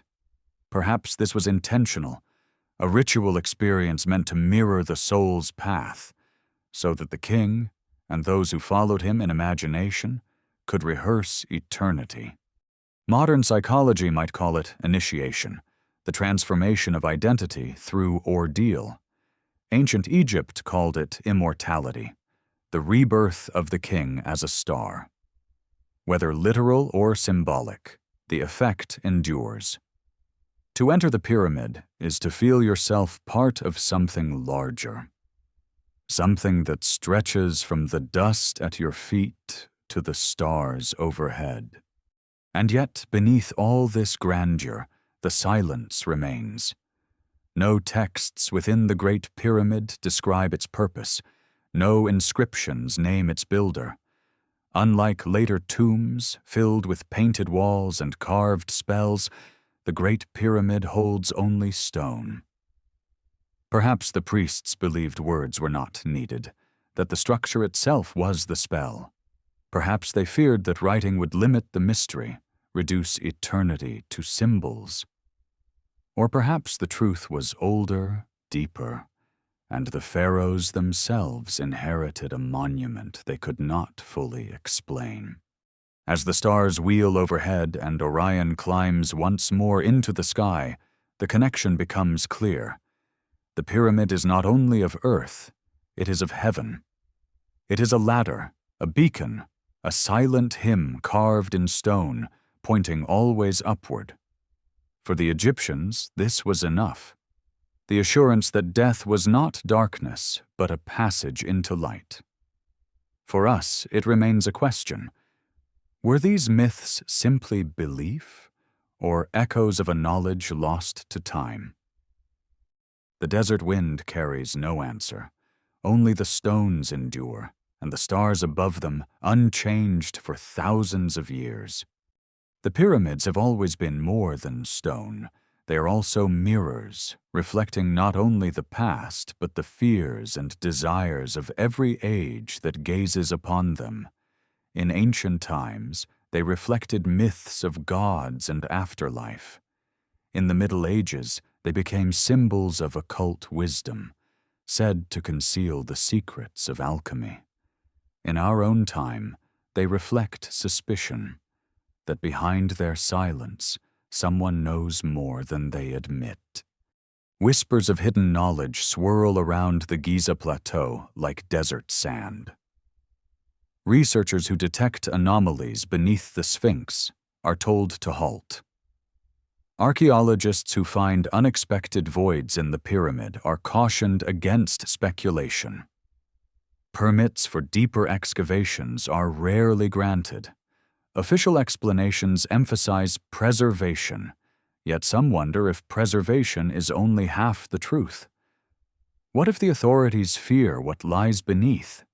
What if uncovering the past too fully would unsettle the present? The Hall of Records is one such rumor. Casey's prophecy of hidden chambers beneath the Sphinx has never been confirmed, but seismic surveys in the 1990s did reveal cavities below its paws. No one has entered them. Why? Some say the ground is unstable. Others claim the Egyptian authorities, working with foreign teams, have sealed access, keeping discoveries hidden. Theories multiply. That scrolls of Atlantis lie there, that advanced devices slumber beneath the sand, that knowledge of cycles of catastrophe waits to be revealed at the appointed time. Even the void discovered by muon scans in 2017 remains unexplored. Officially, it is described as an empty cavity, a structural feature. But no exploration has been allowed. In an age where cameras can be placed in spaces smaller than a coin, why has no probe entered? Some whisper that it already has, and that what was found has not been made public. The pyramid's silence, they suggest, is enforced not by stone, but by human decision. The politics of archaeology complicate the story. Egypt's monuments are symbols of national pride, sources of tourism, and anchors of identity. To admit that they might predate the pharaohs or belong to a forgotten civilization would challenge not only history but ownership. If the pyramids were not built by Egyptians as we know them, who do they belong to? Such a question carries weight heavier than stone. Better, some argue, to keep the mystery sealed, to guard the narrative with as much care as the monuments themselves. And yet, secrets have a way of slipping through cracks. Explorers speak of being denied access after making unusual discoveries. Workers report finding strange tunnels during restoration, only for them to be sealed and forgotten. Rumors circulate of artifacts quietly moved to museums, then locked away in storage, never displayed. Whether true or not, the effect is the same. Suspicion grows, feeding the belief that what we see is only the surface. Conspiracy theories take the idea further. Some claim that global powers know the pyramids hold technologies beyond our own, devices that could provide limitless energy or weapons of unimaginable force. To release such knowledge, they say, would destabilize the world. Better to keep it hidden, studied in secret, denied to the public. Others suggest that the pyramids mark not only a lost civilization, but contact with beings from beyond Earth. In this view, governments suppress discoveries not to protect history, but to protect humanity from truths it is not ready to face, that we are not alone and have never been. Skeptics dismiss these ideas as fantasy, products of imagination fueled by the mystery of stone. They point to the lack of hard evidence, the absence of artifacts, the silence of official records. Yet the pyramids themselves stand as evidence that silence can endure for millennia. If a truth is hidden in stone, perhaps it is also hidden in archives, in basements, in vaults where fragments of the past wait unseen. In the 1990s, a rumor spread that a secret chamber had been opened beneath the Sphinx. A camera, it was said, was lowered into a cavity, revealing walls too smooth to be natural. The footage was never released. The story was denied, then forgotten. And yet, for those who listened to whispers, it became one more piece in the puzzle. A reminder that the pyramids are not only mysteries of the past, but mysteries of the present. Perhaps secrecy is inevitable. If we found evidence of Atlantis, what would it mean for history books? If we uncovered proof of advanced technology, what would it mean for science? If we discovered signs of contact with other worlds, what would it mean for faith? Some truths, perhaps, are too heavy, like the stones of Giza, requiring patience, balance, and time before they can be born. The pyramids endure. They reveal enough to entice, but not enough to satisfy. They offer anomalies, but never answers. This, too, may be part of their power, to generate mystery across generations, to provoke suspicion, to invite endless speculation. The silence is not absence, but strategy. A mystery half revealed endures longer than a mystery solved. Standing at the foot of the Great Pyramid, you feel it. The vast blocks rise above you, each one a weight of silence. Somewhere inside, voids remain unexplored. Somewhere beneath, chambers lie sealed. You know that science has seen hints, but not the whole. And you cannot help but wonder, who controls the silence? Is it the stone itself, or those who guard it? The desert night falls. The pyramids stand unmoved, indifferent to secrecy, indifferent to whispers. Whether the truth is hidden by stone, by time, or by choice, it remains beyond reach. And in that distance lies the enduring allure of Giza, not in what it tells us, but in what it refuses to say. Across the centuries, the pyramids have stood as enigmas, but they are not alone. Scattered across the world are objects and maps that seem to whisper the same impossible question. How much have we forgotten? They do not fit neatly into the story of progress we tell ourselves. They appear like fragments of a puzzle, torn from a book long burned, leaving behind pages that do not match the rest. Consider the Piri Reis map, drawn in 1513 by an Ottoman admiral using older sources. On its surface, it shows the coasts of South America with startling accuracy, at a time when Europeans had barely begun to chart those lands. More astonishing still, it seems to depict the coastline of Antarctica, ice-free, long before modern exploration, and perhaps before the continent froze. If true, then the source of the map must have been ancient, drawn by people with knowledge of lands no sailor of the 16th century had ever seen. Where did that knowledge come from? Was it preserved from a time when seas were lower, when Antarctica's shores were not hidden beneath ice, perhaps 12,000 years ago?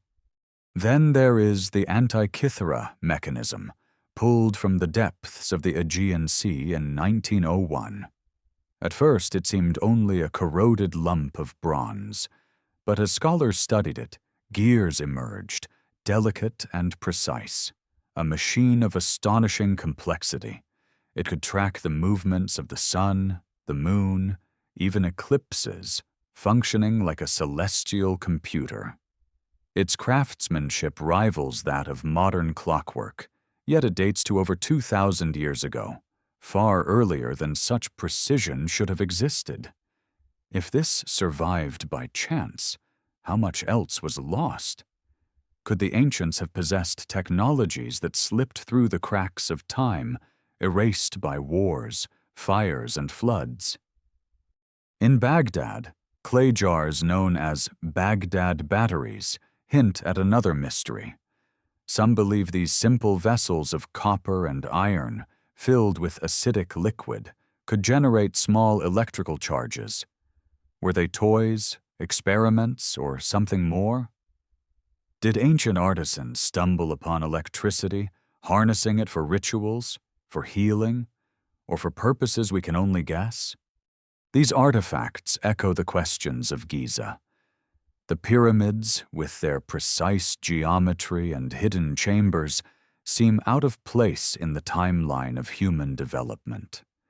The Piri-Rice map, the Antikythera mechanism, the Baghdad batteries, all suggest that fragments of advanced knowledge have surfaced across the ages, disconnected from the civilizations that should have possessed them.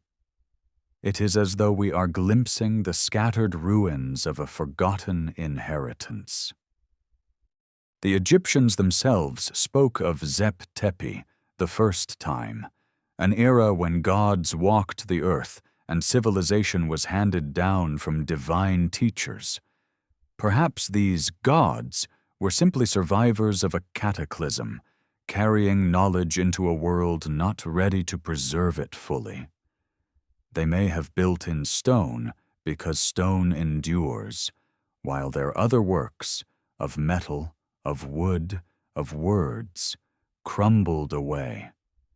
What remains are anomalies, fragments that defy the neat sequence of history. Critics argue for caution. They remind us that the Piri-Rice map could be misinterpreted, its supposed Antarctica nothing more than a distorted South America. The Antikythera mechanism, they say, was remarkable but not impossible, an isolated genius of the Hellenistic world. The Baghdad batteries, perhaps, were only storage jars. And yet, taken together, the anomalies multiply. They accumulate into a whisper that says, history is not as straight as we think. It bends, it forgets, it hides. The pyramids fit into this whisper perfectly. Their precision remains unmatched. Their purpose remains uncertain. They, too, are artifacts out of place, too vast and deliberate to be dismissed, yet too mysterious to be fully explained. They remind us that knowledge is fragile, that civilizations rise and fall, that the memory of what once was can vanish almost overnight. Imagine a civilization before history, spread across coastlines now drowned. They chart the seas, map the stars, build machines of bronze and stone. Then catastrophe strikes. Ice sheets collapse, floods sweep away cities, fire darkens the skies. Survivors scatter, carrying fragments of memory. In Egypt, they raise pyramids. In Greece, echoes of their machines become legend. In Turkey, stone circles mark their myths. In time, their knowledge fades, leaving only whispers, maps without names, devices without context, monuments without explanations. The pyramids stand at the center of this vision, the clearest surviving testament to a world erased. To walk among them is to walk among a question. What did they know? And why did they choose stone as their voice? Perhaps because stone endures. Perhaps because they knew that one day, far in the future, others would walk the earth, strangers to their world, yet drawn to the same stars, and would need to remember. As night falls again on the Giza plateau, you can almost feel that memory stirring. The pyramids rise, silent and unyielding. Beyond them, the desert stretches, and beyond the desert, the sea that once rose to swallow cities now unseen. Somewhere in its depths, artifacts may still rest, waiting to be found, waiting to remind us that our story is not the first and may not be the last. The stars wheel overhead. Orion climbs, Sirius burns bright. The same sky that guided the ancients guides us still, and beneath that sky the stones whisper, "We were here before, and we left you signs." Across the ancient world, myths tell of gods who descended from the sky, radiant, powerful, bearing gifts of knowledge. To modern ears, these are stories, allegories, symbols, but to some, they are memories. Memories not of gods, but of visitors, beings whose presence was so far beyond human comprehension that only myth could contain them.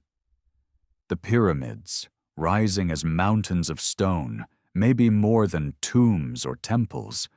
They may be markers of those encounters, monuments that say, "We were not alone." In Egypt, the god Ra sailed across the heavens in a shining boat of light. At night, he journeyed through the underworld, only to rise again at dawn. Thoth, the god of wisdom, was said to have given writing, astronomy, and law. Osiris arrived as a stranger from across the waters, bringing agriculture and order. To the Egyptians, these were divine gifts. To modern interpreters of the ancient astronaut theory, they sound like interventions, encounters with beings who came from elsewhere, who shaped human destiny. The shafts of the Great Pyramid point to Orion and Sirius, homes of Osiris and Isis in Egyptian cosmology. Could this be coincidence, or was it intentional? An indication of origin, a stellar signature carved in stone.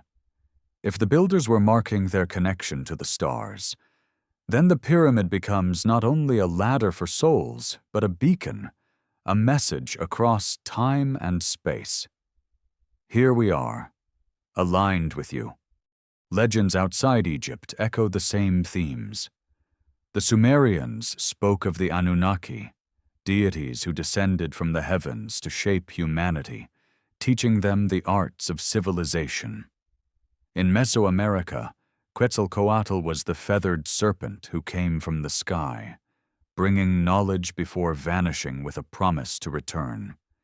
In India, the Vedas describe Vimanas, flying chariots that roared like thunder and glowed like the sun. Again and again, across continents, myths describe gods who fly, who shine, who teach, who leave. Are these coincidences of imagination or fragments of memory, distorted but persistent, of beings who came not from Earth but from the stars? The pyramid, with its geometry, its precision, its silent grandeur, could be the ultimate artifact of such contact. Too vast to ignore, too enigmatic to explain, it anchors the suspicion that humanity's story is not entirely our own. If we could build it alone, why do we not know how? Why do the methods remain debated after centuries of study? Why do its proportions encode constants of mathematics and astronomy with accuracy that should have been beyond its age? Some theorists suggest that the pyramid may have been more than a tomb, more even than a temple.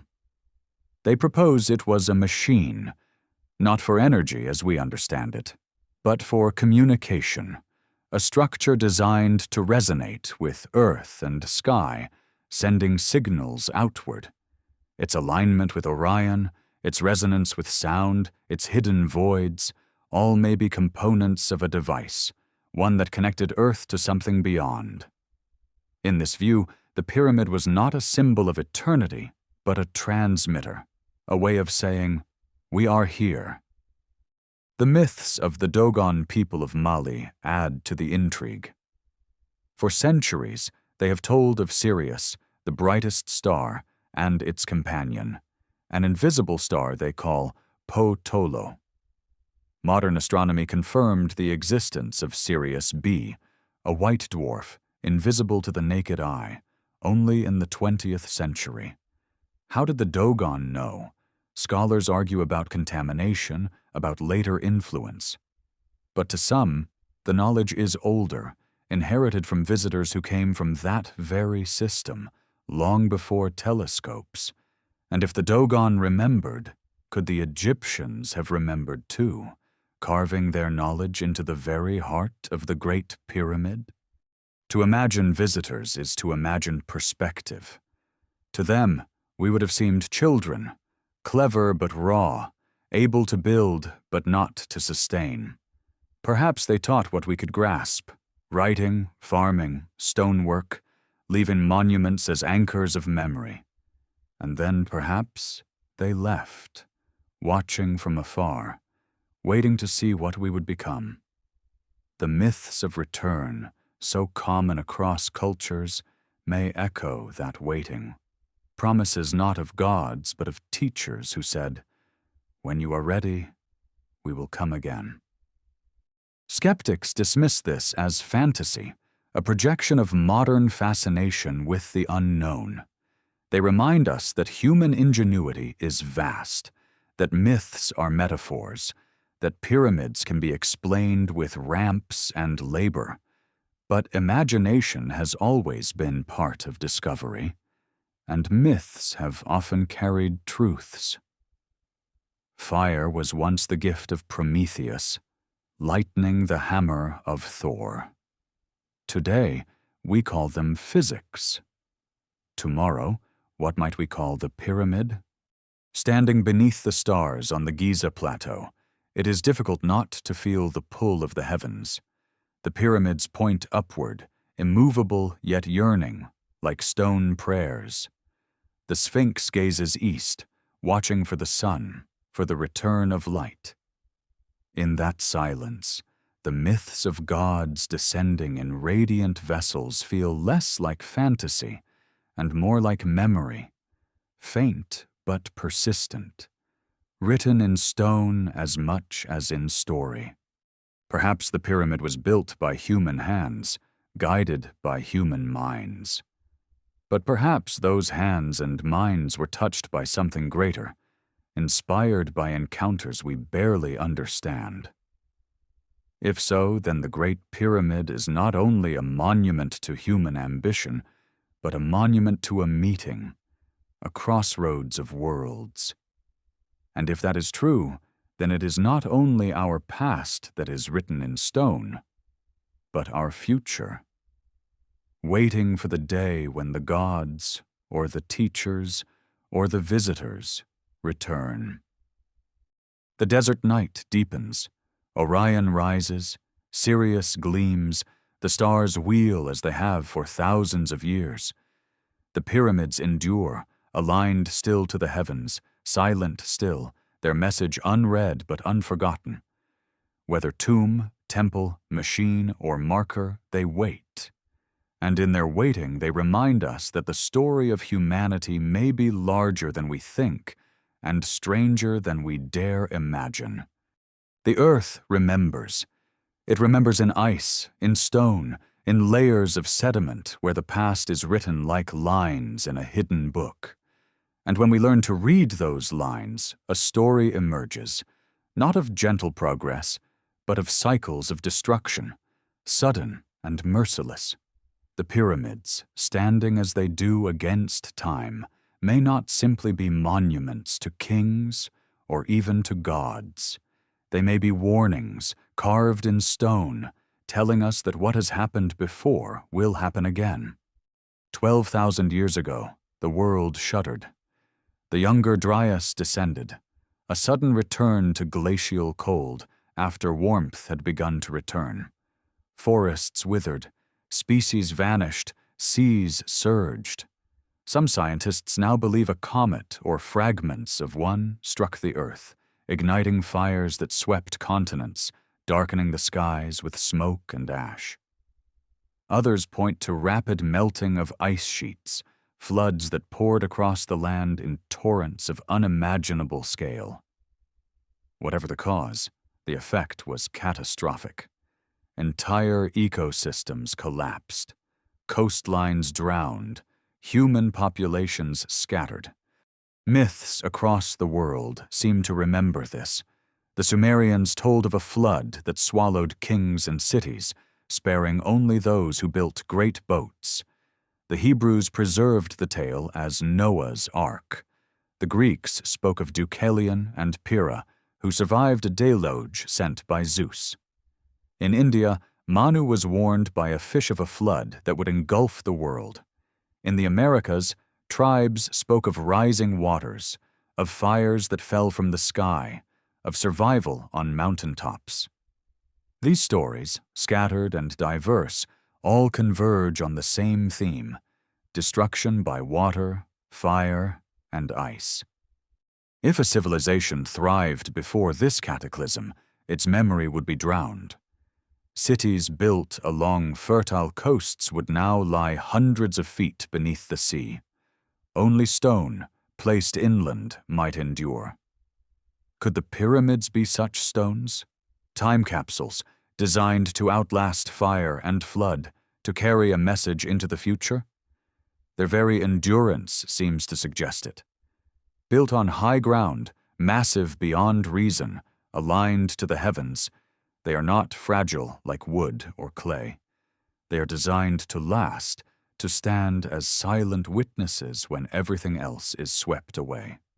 The erosion on the Sphinx, carved by rain that has not fallen here for millennia, suggests that it predates the desert itself. Perhaps it was carved in the aftermath of catastrophe, a marker of survival. The pyramids, rising beside it, may have followed as records, not of kings, but of cycles. The alignment to Orion in 10,500 BCE may not simply be a celestial map, but a date, a reminder of when the last great upheaval occurred. If so, then the pyramids are not only tombs or temples, they are warnings saying, "This has happened before, and it will happen again." Modern science hints at cycles too.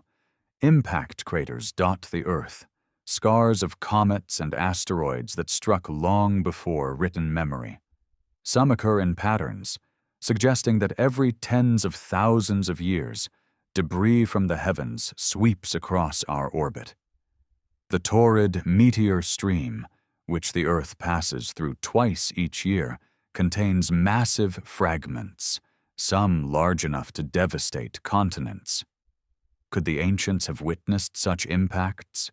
Could they have built the pyramids as reminders, markers of the danger above? The Egyptians spoke of Zep Tepi, the first time, an age when the gods brought order after chaos. Perhaps this was memory of a world remade by catastrophe, when survivors rebuilt and anchored their knowledge in stone.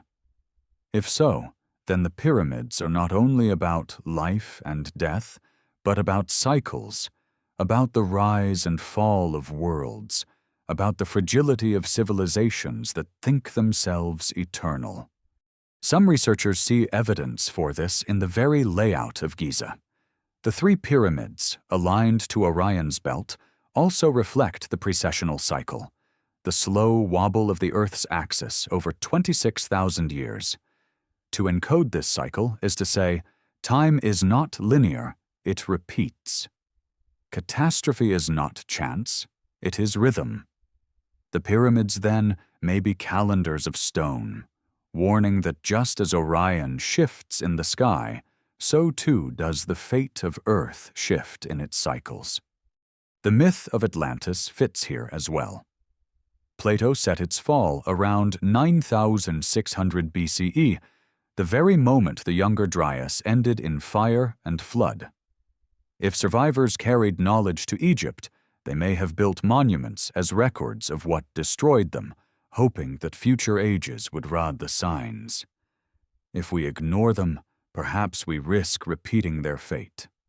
Skeptics argue that this is coincidence, that myths exaggerate, that the pyramids are not warnings, but tombs.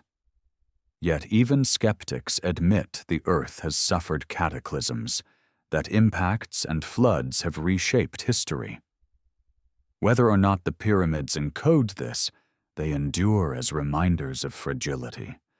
Civilizations fall, seas rise. Only stone remains. At dusk, standing on the plateau, you can feel that fragility.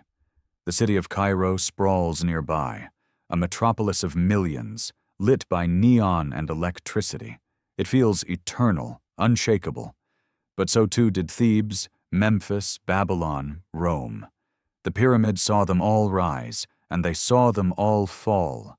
If catastrophe comes again, Cairo too will crumble, its lights gone, its people scattered.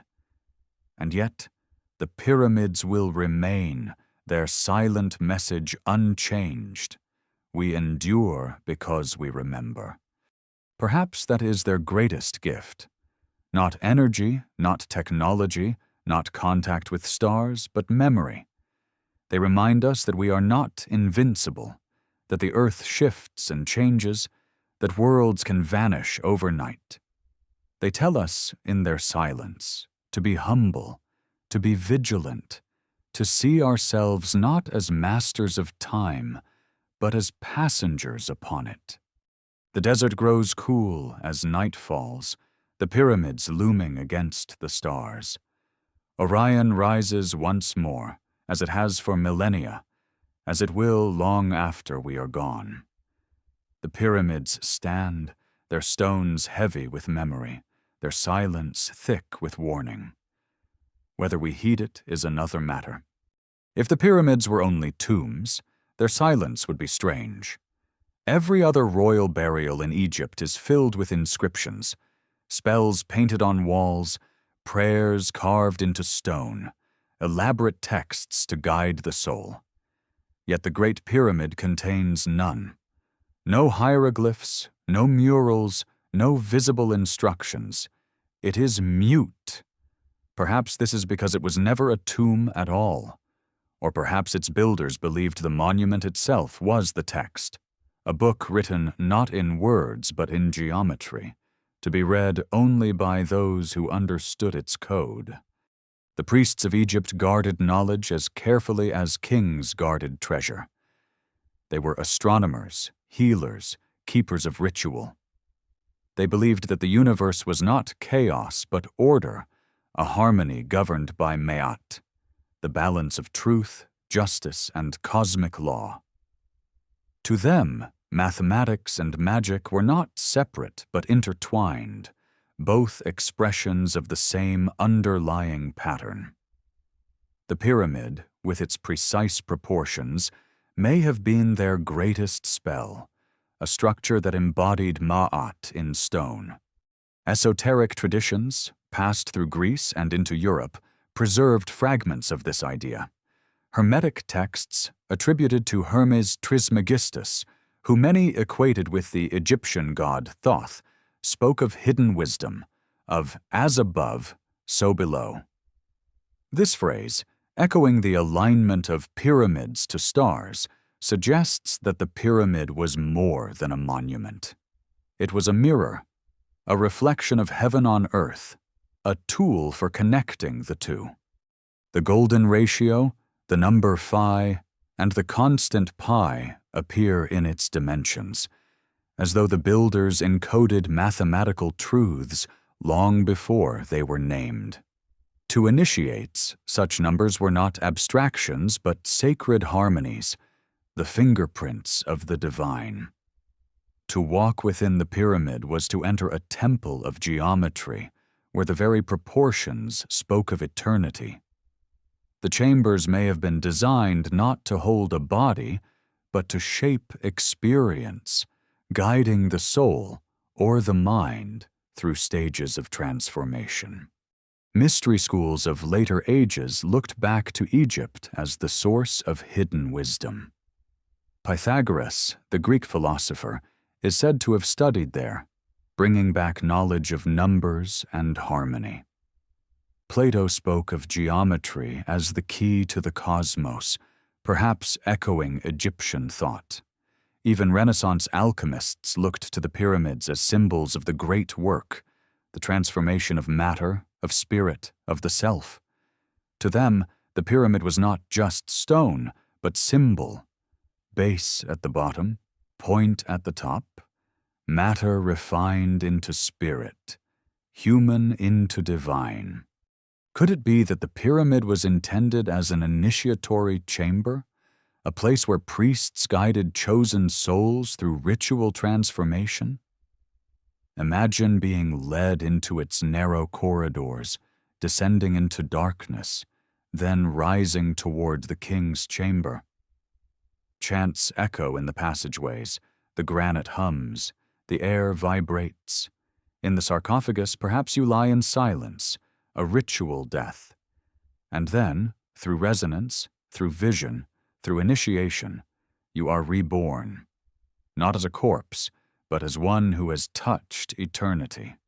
Such rites would leave no hieroglyphs, no murals, only the experience itself, passed from master to student, guarded in secrecy. The priests of Egypt were not merely servants of pharaohs, they were keepers of cosmic order. Their rituals timed the flooding of the Nile, the rising of Sirius, the turning of seasons. They studied the heavens with precision, believing that the movements of stars mirrored the movements of souls. If they encoded such knowledge in the pyramids, it was not for the masses, but for the few. For those who could read geometry, who could feel resonance, who could walk in silence and hear what stone was saying.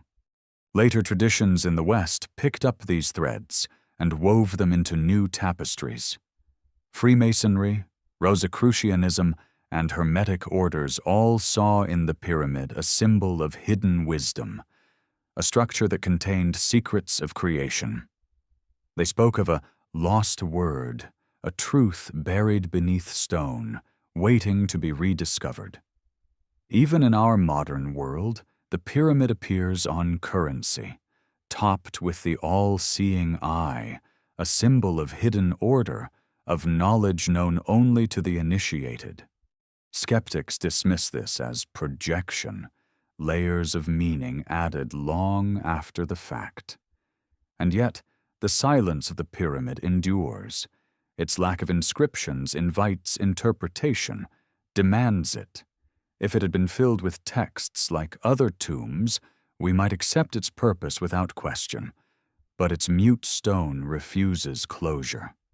It waits, it withholds, it challenges us to see more than a tomb. Perhaps this was the intention all along. Perhaps the pyramid was built to be a mystery, a riddle whose answer could never be given, only sought. In this way, it becomes not only a monument, but a teacher, forcing each generation to confront its silence, to wrestle with its meaning, to imagine anew. Knowledge, in this view, is not handed down, but awakened. The pyramid does not explain. It evokes. Standing in the shadow of its walls, you feel this teaching. You sense that the pyramid is not inert, but alive, not in the way of flesh, but in the way of symbol. It speaks without words. It teaches without lessons. Its message is not a sentence, but an experience, not an answer, but a question.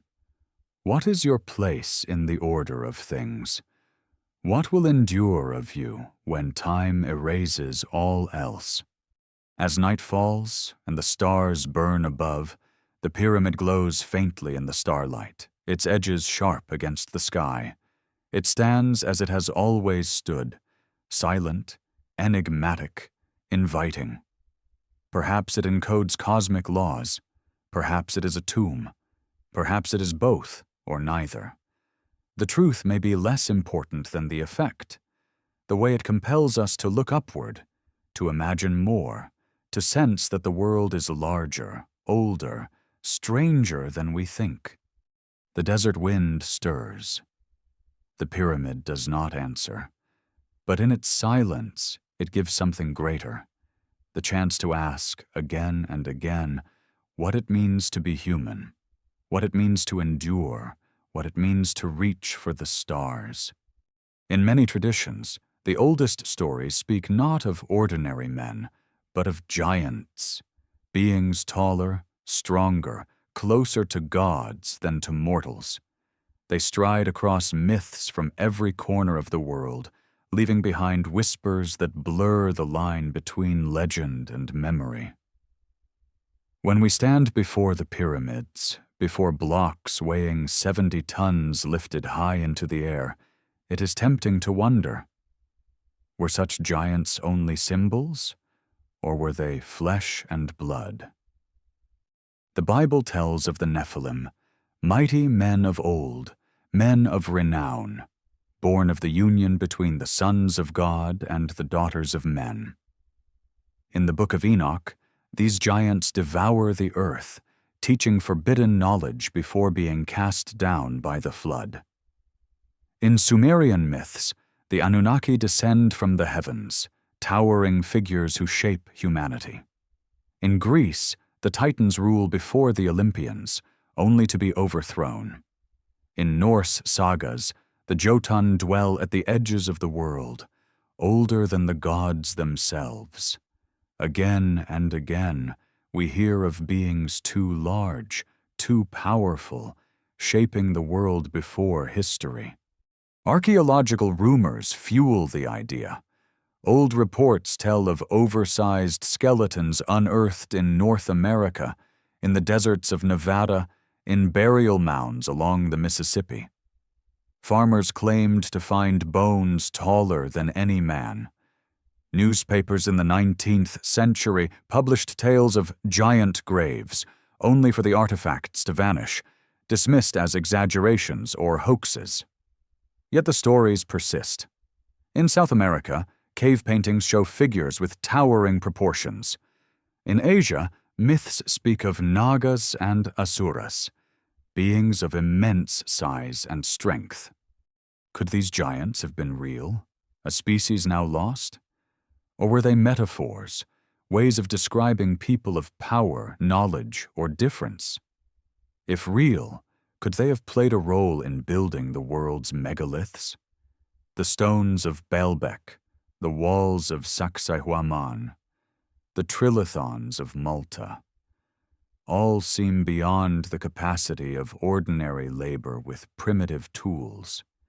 If giants walked the earth, perhaps such feats were not so impossible. In Egypt, too, hints of the extraordinary linger. Reliefs show pharaohs depicted much larger than their subjects, striding across the walls of temples as though size itself marked divinity.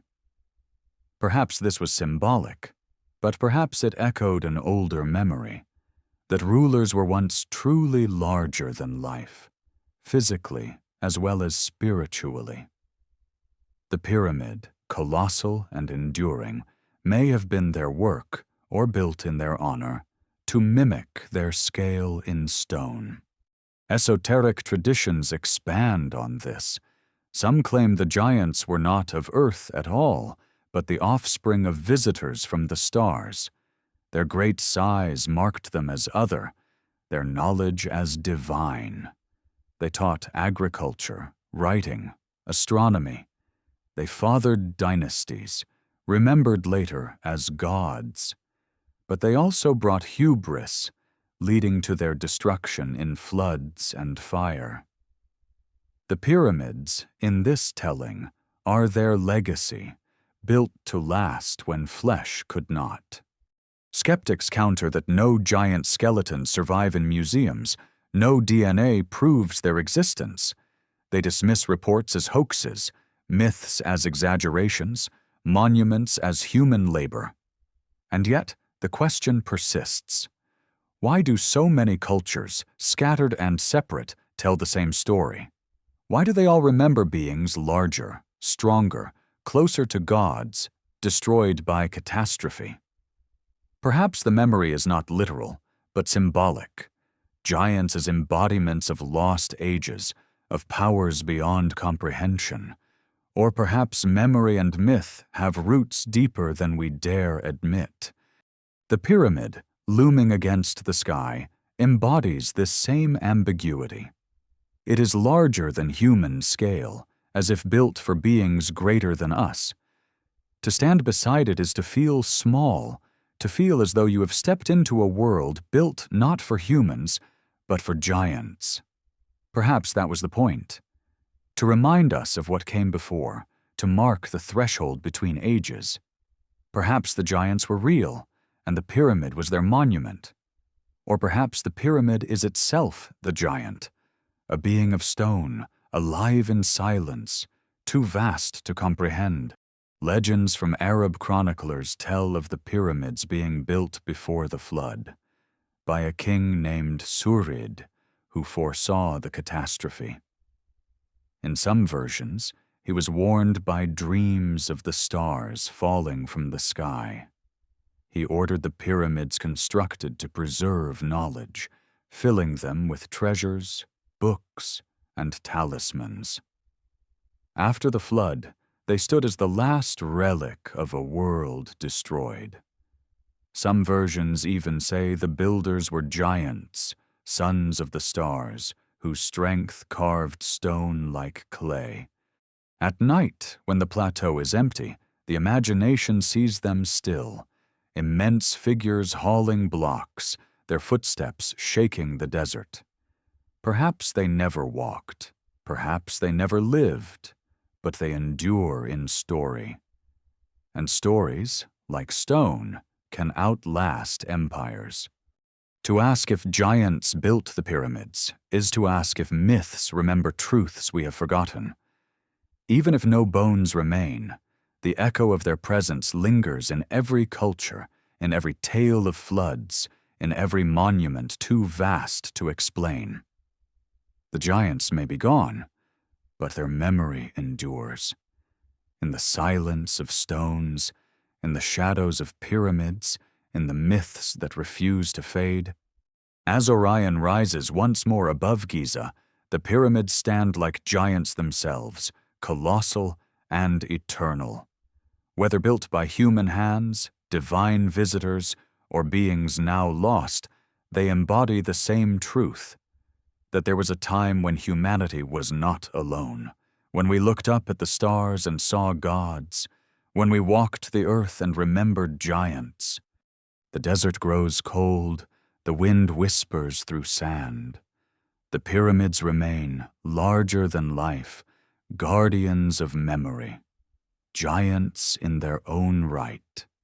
The pyramids have always drawn not only pilgrims and scholars, but also secret seekers, those who believe the stones guard knowledge hidden from the world, knowledge passed not through books, but through bloodlines, rituals, and oaths. From the priests of ancient Egypt to the knights of medieval Europe, whispers tell of brotherhoods who carried fragments of this wisdom, guarding it across centuries. In Egypt itself, the priesthood of Heliopolis held the deepest mysteries. They studied the stars, the cycles of the Nile, the geometry of creation. To them, the pyramids were not monuments of death, but symbols of rebirth, reflections of Zep Tepi, the first time, when gods set the cosmos in order. They alone knew the rites that connected king and cosmos, the chants that turned stone into temple. Their knowledge was not shared freely, it was guarded, whispered only to initiates deemed worthy. What truths did they carry, locked behind walls of secrecy? Did they know the purpose of the hidden chambers, the resonance of granite, the alignments to Orion? Or did they too inherit fragments of a past they barely understood, guardians of secrets older than their own civilization? When Egypt fell to Greece and Rome, fragments of this knowledge spread. The Hermetic texts, said to be written by Hermes Trismegistus, a figure merging the Greek Hermes with the Egyptian Thoth, spoke of divine science, of the unity of earth and heaven, of hidden wisdom. As above, so below became their creed, echoing the pyramid's reflection of the stars. These texts traveled, copied, and recopied, carried through the centuries. Alchemists, mystics, and philosophers in medieval Europe claimed them as their heritage, seeing in them the key to unlocking the mysteries of creation itself. The Crusades opened new doors. In the 12th century, the Knights Templar, warrior monks sworn to poverty and secrecy, spent years not only fighting in the Holy Land, but digging beneath the Temple Mount in Jerusalem. Rumors spread that they uncovered hidden scrolls, ancient artifacts, secrets of the Temple of Solomon. Some whispered that they found Egyptian knowledge, preserved through Jewish mysticism, passed down from priests who had fled the Nile with fragments of the old wisdom. The Templars grew powerful, too powerful, and were eventually destroyed by kings who feared them. Yet their legend endures, their symbols scattered through cathedrals and Masonic lodges, their secrecy a mirror of Egypt's priests. Freemasonry, which rose in Europe centuries later, claimed descent from builders, architects of sacred structures. They adopted the pyramid and the all-seeing eye as symbols, signs of knowledge hidden in plain sight. Their rituals spoke of lost words, of hidden truths preserved only for the initiated.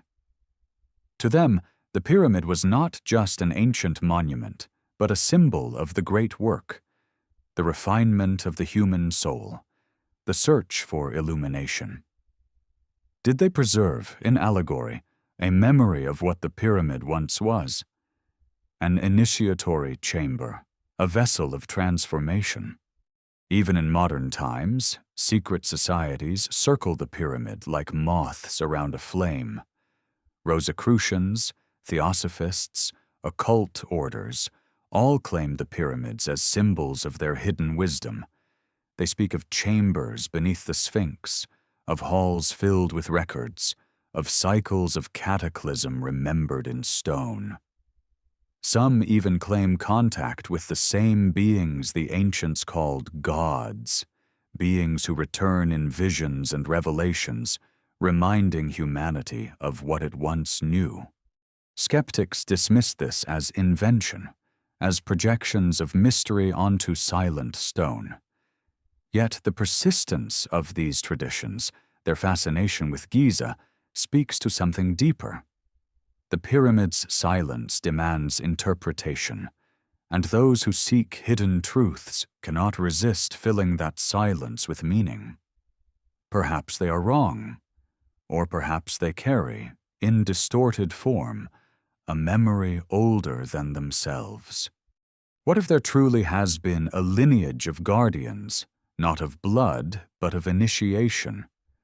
What if, through rituals and symbols, fragments of ancient knowledge have been preserved, not the full science of the builders, but enough to hint at their vision?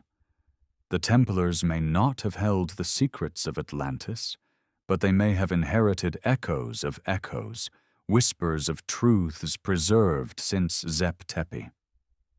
Freemasons may not know the purpose of the Great Pyramid, but in their symbols they may unknowingly mirror its meaning. The guardianship, then, is not of facts, but of memory, of the sense that something greater was once known, and that it must not be forgotten entirely. The pyramid itself becomes part of this guardianship. It is both the secret and the guardian of the secret, stone locking away truths too vast to be spoken. Those who claim to guard its mysteries may only be responding to its presence, drawn into its silence, compelled to protect what they cannot fully explain. The pyramid needs no brotherhood, no lodge, no order. It guards itself. And yet, across centuries, humans have stepped into that role, sensing that they, too, must protect the riddle. At night, the pyramid looms like a mountain, its sides catching the moonlight, its peak pointing into infinity. It is easy to imagine the priests chanting, the Templars digging, the Freemasons whispering, all drawn by the same sense that here lies a truth beyond time. Perhaps they are all fragments of the same story, a lineage of seekers compelled to guard what they cannot claim. The desert wind whispers, carrying echoes of oaths and rituals long forgotten. The pyramid listens, silent as ever. Whether guarded by priests, knights, or secret societies, its secret endures, untouched, unbroken, waiting. Even in an age of satellites and particle accelerators, the pyramids remain strangely modern. Their geometry, their endurance, their resonance continue to fascinate scientists who see in them not only relics of the past, but hints of principles we are only beginning to grasp. It is as if the stones themselves anticipate questions of physics and energy, standing as prototypes of ideas that would not be named until millennia later. The King's Chamber, with its granite blocks rich in quartz, has long intrigued researchers. When sound is made inside, certain frequencies resonate, producing standing waves that vibrate through the air and stone. Some believe this is accidental, but others suggest design. In the 20th century, acousticians studied the chamber and found that it amplifies frequencies in the range of human chanting. To stand within it and intone a simple vowel is to feel the room itself join in, humming back. Ancient priests may have understood this effect intuitively, using it in ritual. Modern physics explains it as resonance, a phenomenon used in radio, lasers, even quantum experiments. Could the pyramid have been a resonant device, a stone instrument tuning human consciousness to the cosmos? In 2018, physicists modeling the pyramid's shape discovered that it concentrates electromagnetic energy. At certain wavelengths, it focuses energy into its chambers and beneath its base. This was only a simulation, not a direct experiment, yet the finding lingers. The pyramid acts like an antenna. Was this coincidence or intention? Could the builders have shaped stone not only for weight and form, but for function, harnessing natural energies of earth and sky? Quantum physicists speak of resonance, coherence, and entanglement, phenomena where matter and energy align in mysterious ways. Some have speculated cautiously that consciousness itself may be linked to such effects. The pyramid, in this light, becomes more than architecture. It becomes a place where geometry, resonance, and intention converge, shaping not only stone but mind. Initiates entering its chambers may have experienced altered states, visions, transformations. To them, it was magic. To us, it might be physics we do not yet fully understand. Even outside Egypt, pyramids echo this mystery. Across the world, cultures built them. In Mexico, at Teotihuacan and Chichen Itza. In China, vast earthen pyramids still hidden beneath fields. In Sudan, where Nubian kings raised steep-sided monuments. Different in form, yet united in shape, they point upward, triangles of earth reaching for the sky. Could this shape itself hold power? Engineers note that pyramidal forms distribute weight evenly, resisting collapse. But esoteric traditions claim more, that pyramids concentrate energy, preserve matter, even sharpen blades left within them. While many of these claims remain untested or unproven, the fascination endures. The pyramid is not just a symbol, but a hypothesis. In the 20th century, explorers like Nikola Tesla studied resonance, believing he could draw power from the earth itself. His Wardenclyffe Tower bore proportions reminiscent of pyramidal design, a structure meant to transmit energy wirelessly. Tesla spoke of the Earth as a resonant body, vibrating at frequencies that could be tapped. He failed or was silenced, depending on whom you believe. But his vision echoes the pyramid's mystery, Both suggest that the Earth itself is alive with energy, and that shape and resonance can harness it. The pyramid also provokes thought about scale. It is massive, yet precise. Its base stretches over 13 acres, yet its sides deviate by mere inches. It is both cosmic and microscopic, embodying truths that span scales. In this, it mirrors modern physics, where the vastness of galaxies and the minuteness of particles obey the same laws, the same harmonies. The pyramid may be a symbol of this unity, a geometry that bridges the infinite and the intimate. Some scientists dismiss such ideas as pseudoscience, cautioning against projection, and yet the pyramid keeps inviting speculation. Its silence is fertile, a canvas for imagination. Whether or not it was designed as a machine, it inspires us to think beyond limits, to imagine connections between matter, energy, and consciousness. In this sense, it functions as science itself does, not providing answers, but provoking questions. Perhaps this is the true power of the pyramid in the modern age. It reminds us that mystery endures. Even with all our instruments, we cannot explain it fully. It stands as a challenge to humility, a reminder that progress does not erase wonder. The ancients, with their chants and myths, may have understood something we overlook.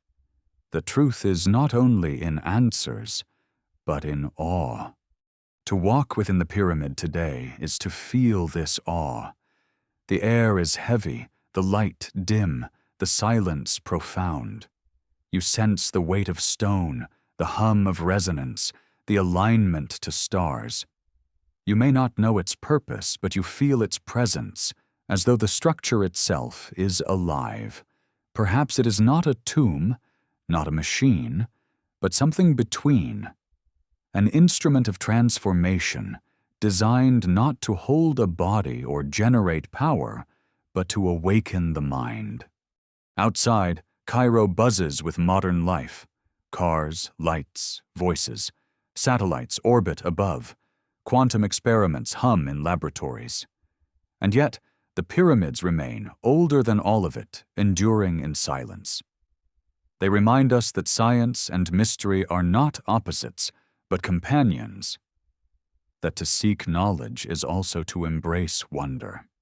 As the stars rise over Giza, Orion and Sirius gleaming as they have for millennia, the pyramids reflect them still. Perhaps that is enough. Perhaps their purpose is not to be solved, but to be felt, not to explain, but to remind, that the universe is vast, that knowledge is fragile, and that awe itself is a kind of truth. The desert does not change quickly. It moves in silence, in grains of sand carried by wind, in the slow encroachment of dunes. Empires rise and fall beyond its borders. Languages are born and forgotten. But here, at the plateau of Giza, the pyramids endure. They have seen everything and spoken nothing. Perhaps that is their truest mystery, that they guard their silence with more strength than any stone. We have walked among them with many lenses. We have seen them as tombs for kings, as calendars of the stars, as machines of energy, as warnings of catastrophe, as echoes of Atlantis, as gifts of gods, as mysteries guarded by brotherhoods.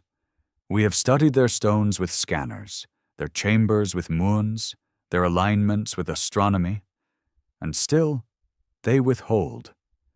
The more we learn, the deeper the enigma becomes. It is as though their purpose was never to be solved, but to remain eternal questions, drawing each new age into their riddle. What if that is the message? That knowledge is not only in answers, but in questions that endure. The pyramid forces us to confront humility. We stand before it, small against its sides, uncertain of our place. We realize that time is larger than us, that civilizations can vanish, that memory can be carved into stone and still remain unread. The pyramid is both monument and mirror, showing us not only what was, but what we are. The ancients called Egypt Kemet, the Black Land, where the Nile gave life against the desert's edge. To them, the pyramid was a ladder, a passage, a bridge. To us, it is a riddle. Yet the distance between these views may not be so great. Both are ways of reaching toward the infinite, of seeking meaning in a world that erases as quickly as it creates. Whether by myth or science, by ritual or theory, we are all drawn upward, following the line of stone into the sky. Perhaps the pyramid is not only about the past, but about the future. If it encodes cycles of catastrophe, then it warns us, what has been will be again. If it embodies resonance, then it reminds us that harmony, not force, shapes the world. If it reflects the stars, then it shows us that our destiny is not bounded by earth. And if it is simply stone, mute and enduring, then it teaches us endurance itself, the art of lasting when all else is lost. The Sphinx watches still, its face scarred, its body worn by wind and rain, yet its gaze unbroken. It looks east, toward the dawn, as though waiting for something not yet come. Some say it waits for the return of the gods, others for the rediscovery of truth, others still for nothing at all. But to stand before it is to feel that it waits. For us, perhaps. For those who will come after. For the cycle to turn again. Night on the plateau is quiet. The city of Cairo hums faintly in the distance, its lights like a reflection of the stars. Orion climbs the sky, Sirius gleams, the Milky Way arches overhead. The pyramids align still, as they have for thousands of years, as they will for thousands more. The stones are unchanged. We, the observers, are the ones who shift, who project, who imagine. And in our imagining, the pyramids fulfill their role. They make us wonder. They make us dream. We ask if they were tombs, or machines, or warnings, or beacons. The answer may be yes to all, or no to all, or the answer may not matter. Their true purpose may not be what they were built to do, but what they cause us to do. To look up, to question, to remember that history is deeper, stranger, more fragile than we think. In their silence, they force us to confront the limits of knowledge and the vastness of mystery. As the wind stirs and sand drifts across stone, you realize that the pyramids are not waiting to be solved.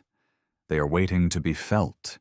They are experiences carved into geometry, memories frozen in limestone. To walk among them is to step into a dialogue with time itself. You will not receive an answer, but you will leave with a question, and perhaps that is more valuable. For what is eternity, if not a question without end? What is the cosmos, if not a silence we try to fill with stories, myths, equations, and dreams? The pyramids stand at that threshold, between silence and story, between earth and sky, between human and divine. They endure so that we too may endure, not in stone, but in wonder. And so the desert night deepens. The pyramids stand against the stars, immense, unmoved. The Sphinx gazes east, patient as always. The wind carries whispers that fade into silence. You look up, and for a moment you feel it, the vastness, the mystery, the connection. You do not need an answer. The question itself is enough.